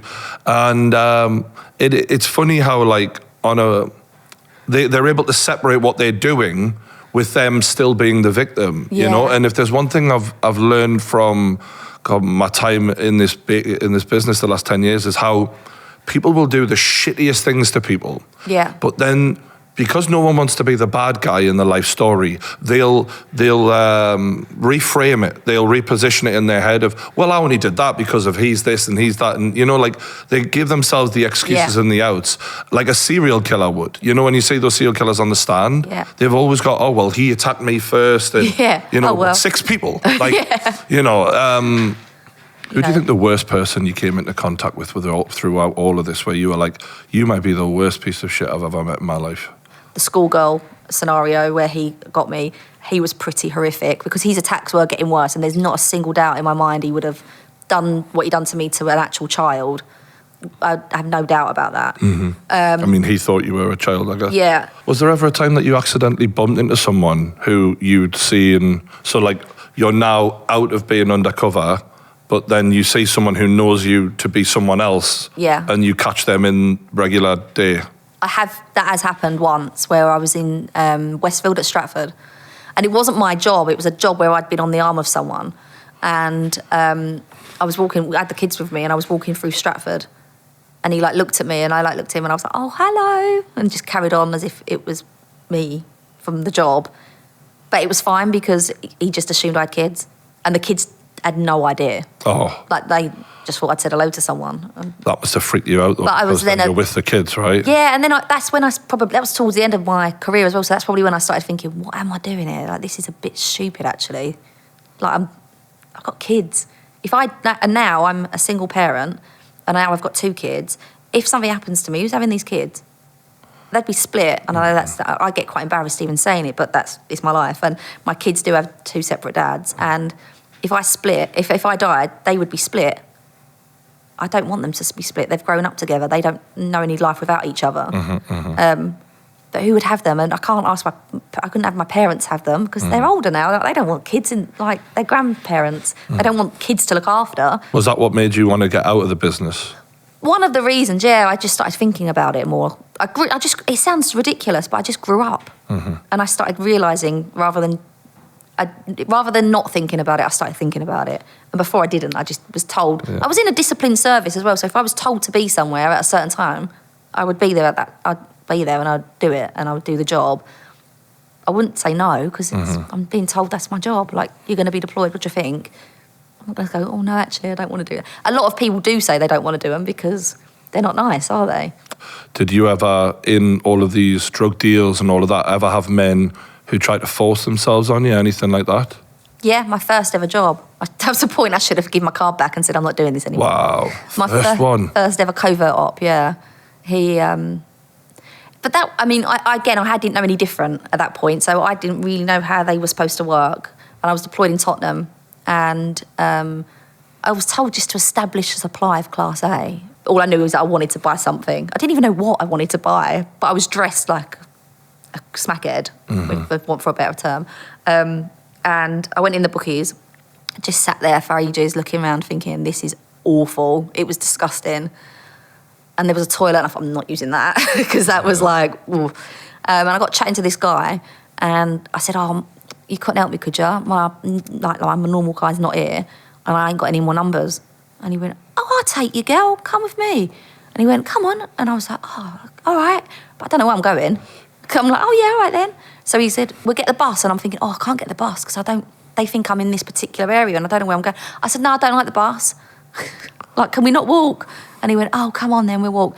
And then he was trying to sell me some gold that he'd nicked from a burglary. And I'm in my brain, the cop was saying, get the gold, because we know he's the burglar.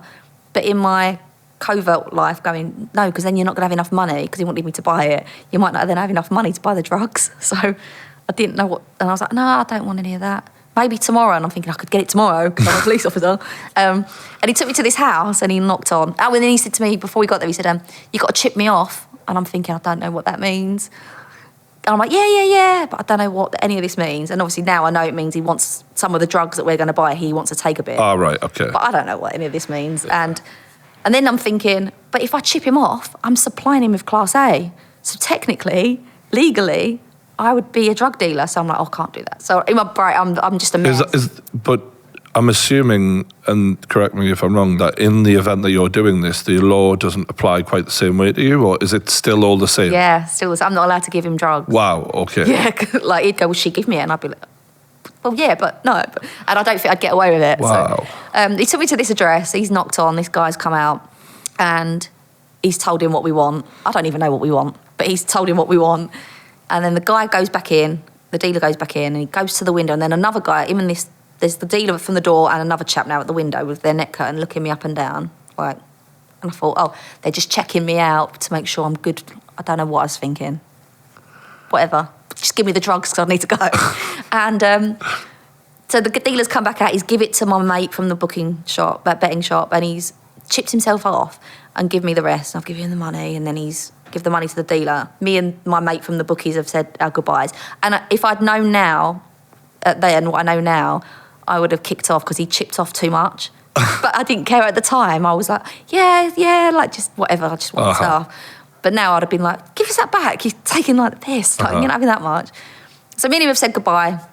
I've started walking. I am so happy with myself. Like my first deployment, and I've just bought crack. And it's in my pocket, and I'm like striding along the road in my little happy self. And the dealer from the doors he's like, yo. And I'm like, hello. And he's like, oh, I'll walk you. And I'm like, walk me where? And he's like, I'll walk you to your house. I'm like, no, you can't. I said, my man will be there and he will literally kill us. And he's like, no, I'll walk you. And I'm like, nah, you can't. And he's like, well, I am. And I'm like, oh. And then he went, where's the gear? And I thought, oh, no, he's going to rob me. He's going to rob me for the thing. And I've only just bought it. And I started to panic. And I said, I've plugged it. And he was like, oh, okay. And he just left it. It was in my pocket, but he thought I'd plugged it. And then he's walking with me and he goes, so you got a man? I'm like, yeah, I've got to go because he's mental and like he will literally like, and I said a few horrible things. And he goes, come with me. And he's like pulling me. And I'm like, oh, no. And he's like got my ponytail. And he's like, come on. And I'm like, I can't have sex with you. I can't have sex with you. And he's like, no, I don't want that. And he told me what he wanted. And he was undoing his trousers and he was pulling my head down. I'm thinking, well, now what? I'm in an alleyway. And if you know Tottenham, it's like a ladder. If you look at it from like the bird's eye view, it's a ladder. So there's loads of alleyways. But I could still see the road. And I'm thinking, if I run, he's massive. He was a good 6+. And if I run, he's just going to outrun me. But I don't know what to do. And so he's pulling my head. He's undoing it. I thought, I'll just bite it. And I thought, if I bite it and then leg it to the end of the alley, I'm back on the main road now. So then it's going to give me a couple of minutes because he's going to be on the floor. He's going to be on the floor, isn't he? If someone bites your penis, you're going to be on the floor. Touch wood, that's never happened. But yes, I mean, at the very best case scenario, you'll be on the floor. Yeah. So I thought that was it. That's the only thing I could do at this point. And then a vehicle screeched up at the end of the road, and this guy's come out and he's legging it down the alleyway, and I'm thinking, what the fuck now? Why are you doing this to me now? Like, and I thought, is this a test? But it can't be a test because none of them would know this is happening. And then I looked at him again and I thought, I recognise you. Why do I know you? And he'd been in my safety briefing. And because I was all new and I was all out of my depth with it, I had a phone in my pocket and it was a two-way phone, so they could hear everything that was going on. So my safety team at the the Nick could hear everything that was happening. Oh. And they'd obviously said to him, go and get her, because she's about to get herself in trouble here. And he gave me a few words. He called me a few horrible names, the guy. And I was like, oh, and the guy that was undoing his trousers that wanted the... Sorry, the guy who's run down the alleyway is calling you names. Yeah, he's going to me, you slag, you done it again. And I'm like, sorry, like, oh. And then the guy who wants the favour, the dealer, he apologised to him. He's like, sorry, man, she wanted it. And I'm like, but he didn't say sorry to me. And then that was the end of it. We went back and I was like, thank you for coming to get me to the day one. Day one. But then they sent me back. They were like, do you mind going back again? I'm like, no, I'm fine now. You won't try it again. So I went and kept buying from him. That was day one. So I should have probably known that it probably weren't for me. But... Sorry, mate, she wanted it. Yeah. Fucking drug dealers just aren't very trustworthy. Honestly. They don't read the room. No, it was... Yeah, but do you know when he got convicted and they said to him, like obviously in disclosure they have to tell him it was a covert operation. Apparently his face when they heard the recordings and everything was like, that bitch. Like he was fuming that it was me because obviously... Yeah, that's one thing I've not really thought about is the moment where you reveal... Single woman, reveal yourself. Yeah. Like... The moment you show them or they find out, I mean, you kind of get a little bit of a buzz out of that, I would assume. I'd kind of enjoy that, especially if I'm taking down this horrible criminal who's attacking women in back alleys. Yeah, I mean, I'm never there to see any of it. I don't. Do they relate to you, though? Yeah, sometimes if it's a good reaction, I get told, like, they've called you this. You should have seen his face. They called you this and they called you that. Like, I've been to court before where... It was a paedophile case, actually. And he did have the jumper and the glasses. And when he heard me speak, he was like... He looked like his whole world, he'd lost his... Because he was all like quite... And then when I spoke, he went... Like, he couldn't believe it was... Because he knew it was a covert operation, but I don't think he really believed it was real. And he was just stood there in the box like... He couldn't believe it. He was so shocked. But that was another one where you think, yeah, do you know what? I've done a good day's work here because you're going to prison tonight. Like, you're... Yeah, I mean, what do you make of the amount of time that these people have gotten when you look back at the people that you put in? Yeah, the paedophile staff. And when they go to prison as well, they are housed together. They get put in together to kind of keep them safe from the other guys. Yeah, they do. And I totally get that reasoning, but... I don't. But... in the same breath, like, you're putting them together. They're kind of going to share secrets, right? Like, here's the best way to hide things, yada, yada, yada. Because criminals do make each other worse criminals in prison a lot of the time. You get an education from lads I know who've been inside. Yeah. It just makes you more aware. It doesn't make sense to me to put them together. Yeah. Like, and then the sentencing is never what, it should be way more, shouldn't it? And that's half the problem, isn't it? Our prison system... Is it a deterrent? I don't think so. I've not really... honestly, my knowledge of the prison system is quite limited. Yeah, it's the sentencing. It's not a deterrent. And when they're in there, it's not like what you see on... You say, I like those... I can't remember his name, but there's another documentary series where he goes to the world's toughest prisons, and some of them are horrific. Yeah. Like, you would not want to be going in there. And then you go to other ones, and you're like, that looks like... a holiday camp, like it don't look that... they did. I mean, I interviewed a guy who was in a Thailand prison. It was like 60 men in a room. Yeah, like... They're raping each other and it's just fucking horrendous. But then, yeah, like you see some of the ones in England where they've got a PlayStation in their room. Yeah. Blows my mind. Yeah, me too. I can't... Why? Yeah. So you can have prisoners with PlayStations, but there's kids that don't get a dinner. It's very frustrating as well when you see people getting like treatment such as like new identities and stuff like that, especially people who've killed children and stuff, and they're getting brand new identities, and you're like, what the fuck? That must be the only frustrating bit when you catch someone like that, and you'd think, and then you're getting this, are you? Like a limited sentence, or they've been put away, and then they get let out and they do it again. We had one guy who he was a paedophile on sort of probably 14, 15-year-old girls. And part of his release was he was not allowed any electrical equipment like laptops or phones and stuff like that in his house. This was a long time ago. So, but he'd made contact with me, but it wasn't obviously me. And he'd been doing it at the library, the local library. You'd gone to use the computers there? Yeah. Fucking hell. Is They're that- addicts though. Yeah. And that's the thing, like, why are we releasing them? Like, do you feel like just throwing away the key on these guys is the only solution? Because, like, that Louis Theroux documentary really stayed with me, because a lot of these men in there were 50 to 60 years old who had been repeat offenders for the course of a lifetime. And it's like, you ain't... That doesn't leave you. And there was one really interesting interview where there was a paedophile who kind of spoke out in a sense of, he was like, look, I've got this problem. I don't want to act on it. And that really blew my mind, because he was like, I know it's wrong. I don't want to do this. I need help. I don't know where to turn. Yeah. And he kind of admitted, like, this ain't going to go away. Like, putting me in jail for 8 years, I come out, I'm still going to feel the way I feel. And it's like, to me, it doesn't make sense to give them a few years and release them, because you're literally letting a tiger out onto the streets, basically. It's like a wild animal. Yeah. In terms of your new business that you have now with your partner, the cyber investigation stuff, you've touched on it a little bit, but what's the day-to-day, like, what's the juiciest things that you end up doing? Like the pandemic, cybercrime just went nuts, didn't it? Because everyone was at home, people are bored, people become desperate for money, so they would do things online. Okay. So it could literally be from one thing, could be like recruitment fraud. We could be literally investigating where a person or an organisation are pretending to be recruiting people for a big corporate company, which happens a lot. What level of fame do you think is the highest you've known, if you were to compare it to a celebrity? Not the celebrity. Okay. I'm not saying name the celebrity. We're going to be clever about this. Yeah. Oh, I can't, because I'd be in a lot of trouble. But let's say, like, to the level of who's a celebrity on the level of someone who you've worked with. World famous. Really?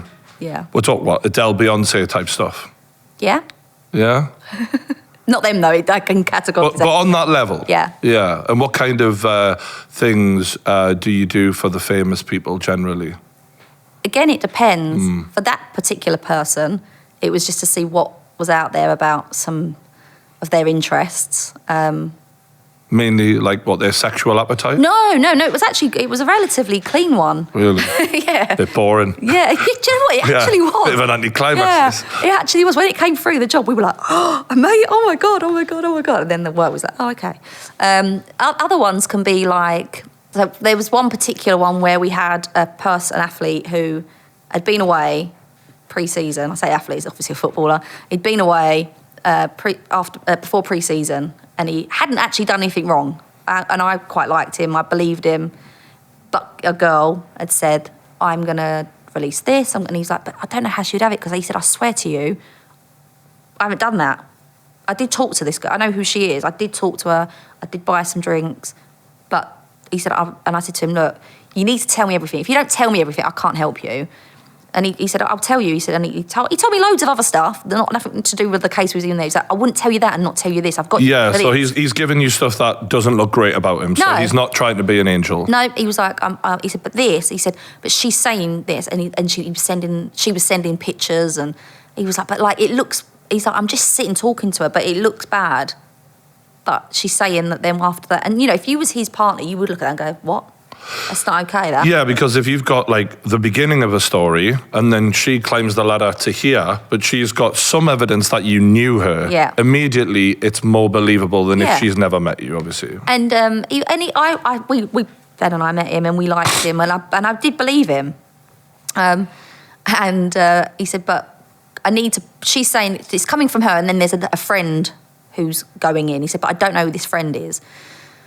So we worked out who the friend was. We got all the information, because they were emailing from dodgy emails and all sorts. And so they're emailing. So they're not posting this online. This is private. They wanted money. Ah, bingo. Yeah. And do you know what? I don't even think necessarily it was the girl so much. I think it was the mate who was, and the mate was male of the girl. I think it was more the mate that wanted blackmail. Yeah. To G her up to say, look, we can get money off of him, and he'll like pay it. And we found out who it was, and we just said, look, we know it's you.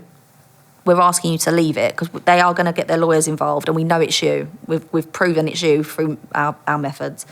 And he was really happy with that, because he didn't want it to go crazy. It's like the last thing they want is a press involved. He was living his private life, and he couldn't stay private. You don't want the hassle, basically. But then he said, and then he thought we were like 999. He just could ring me for anything.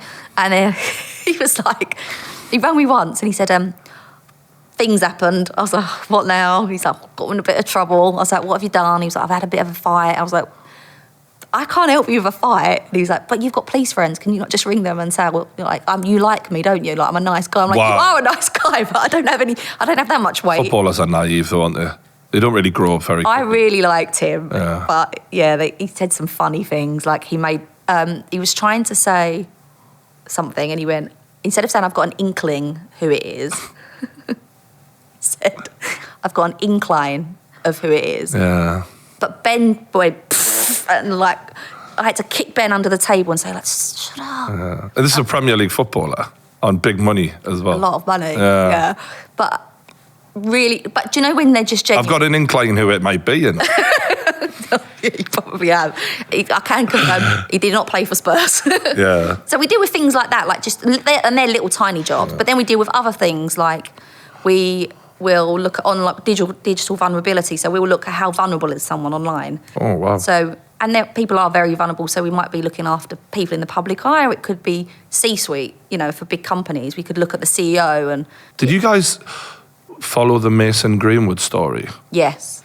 What did you make of that? Because obviously she leaked all of these images, videos and stuff. And Yeah, the voice clips. It was brutal. Yeah, it was.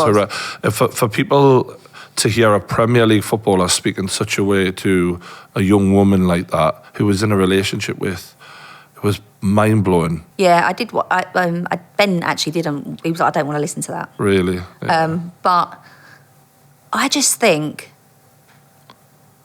I don't know why she's now gone back, and isn't she pregnant now? The rumour is that she's pregnant and they are going to stay together and have a baby and all of that. But obviously, like, look, the public have an opinion of this guy, and pretty much he's an arsehole, horrible person. But you're the one who's actually got your hands dirty and been involved with people like this and had to talk to people who've done horrible things. What do you make of a victim going back to the perpetrator and then having a long life with them? You know, is there reform capable in your head, or do you think that this is a situation where he cynically is like, I better keep this girl close to me because, you know, because they were going to press charges, and then all of a sudden everything, oh, no, actually, everything's going to be fine now. Happy families. What do you make of all of that? I don't know. I've got two sides, and I'm going to sound like I'm sitting on the fence with it. Mm-hmm. I listened to the voice clips, and she's quite telling him categorically no. And he's telling her to, if this is, obviously I'm covering myself here, but if that is really them two speaking, and that's what their people are saying it is, you know, it's been said that is him and that is her. Yeah. She's saying no, and he's telling her to park it for him because he wants to. Mm-hmm. And she's saying no. That's enough. That should be him. She doesn't want to. That's literally the end of it. To then go back, I don't know if that's Do you see the pictures and the bruises and the marks? Yeah, it was. Like she had a really bloodied face, battered face. This is a violent man, for sure. Has she gone back genuinely voluntarily, or has she gone back, like, coerced back? I don't know. Coerced meaning? Like as in, not control. Yeah, maybe a bit controlled back, like, you know, manipulated a little bit back, because she was strong enough to release all of this stuff and to go to, you know, the extremes of pressing charges, but now done a complete flip. What's the complete flip? I don't know what that could be. Yeah, I mean, the rumour, and this is just completely what you hear, what you see on social media, is he was ending the relationship.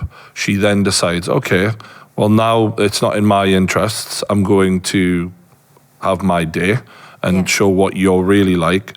At that point, he's then thought, fuck, I need to get a hold of her and bring her back closer to me than ever, because she's the one who's going to, take away the career, take away the money, all of that. And maybe on a cynical level, and this is just a suggestion, it's not me accusing anyone, maybe she's thinking, you know, you were my chance at a life of money and wealth and fame, and you were about to take that away from me. Well, I'm telling you now that I've got my bargaining chip here, and I'm willing to use that. So we either stay together and have that success, or we're apart and you're going to jail. Like, you know.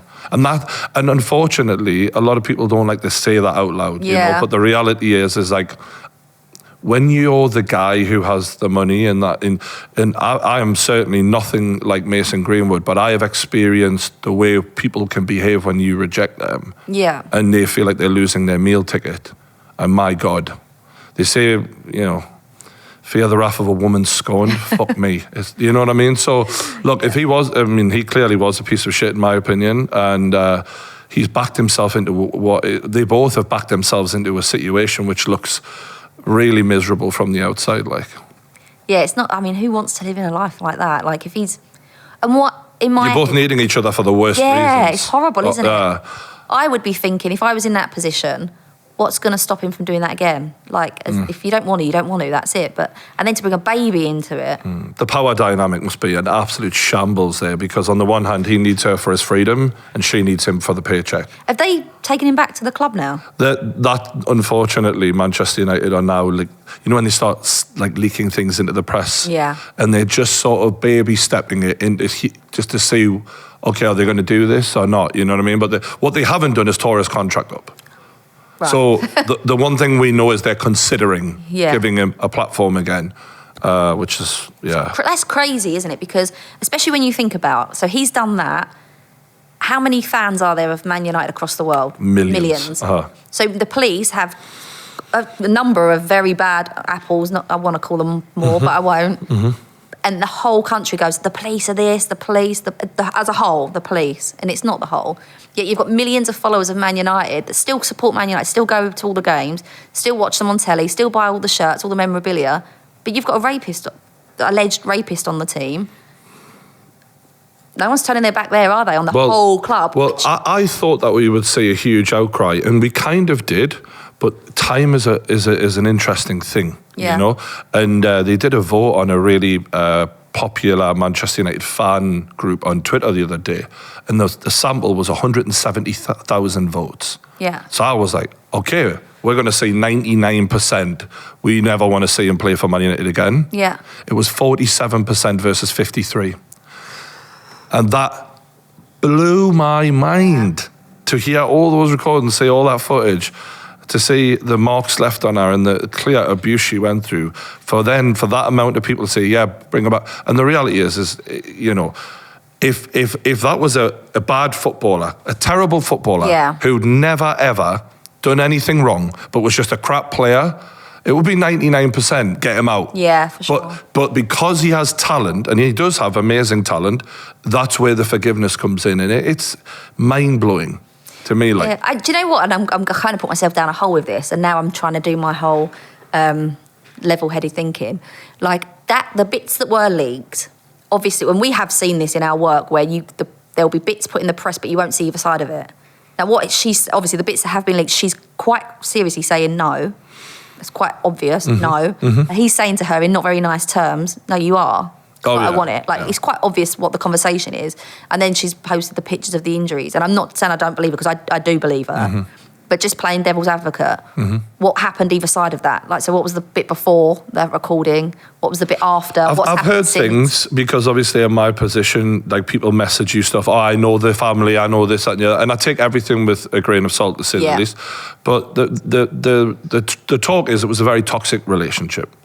Right. And, so does that mean she was perfect? No. But does that obviously mean, obviously it doesn't mean that she deserved anything that happened. And he was obviously the aggressor in what we see him. But yeah, I hear your point in that. And,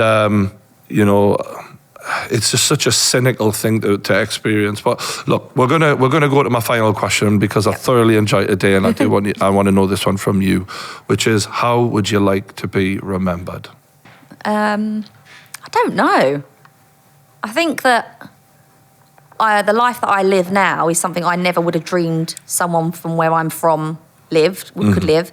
I grew up on a council estate in Dagenham. It wasn't very nice. I never in a million years thought there would be any TV work. I never thought I'd have a book. That's mental.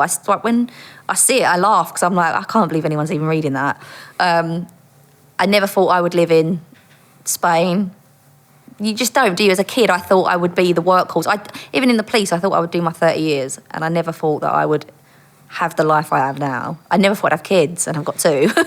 I don't know, maybe just we take risks quite a lot in our house. We're risk takers. So maybe you're a risk taker. Yeah, you've absolutely smashed it. It's been a pleasure. A big thank you. I'll put the link for your book if people want to check that out in the description. And what a story. And I've absolutely loved chatting with you. Thank you very much for having me. Thanks so much. That was Danni Brooke on the True Geordie podcast. Thank you very much. And we'll see you on the next one. Cheers.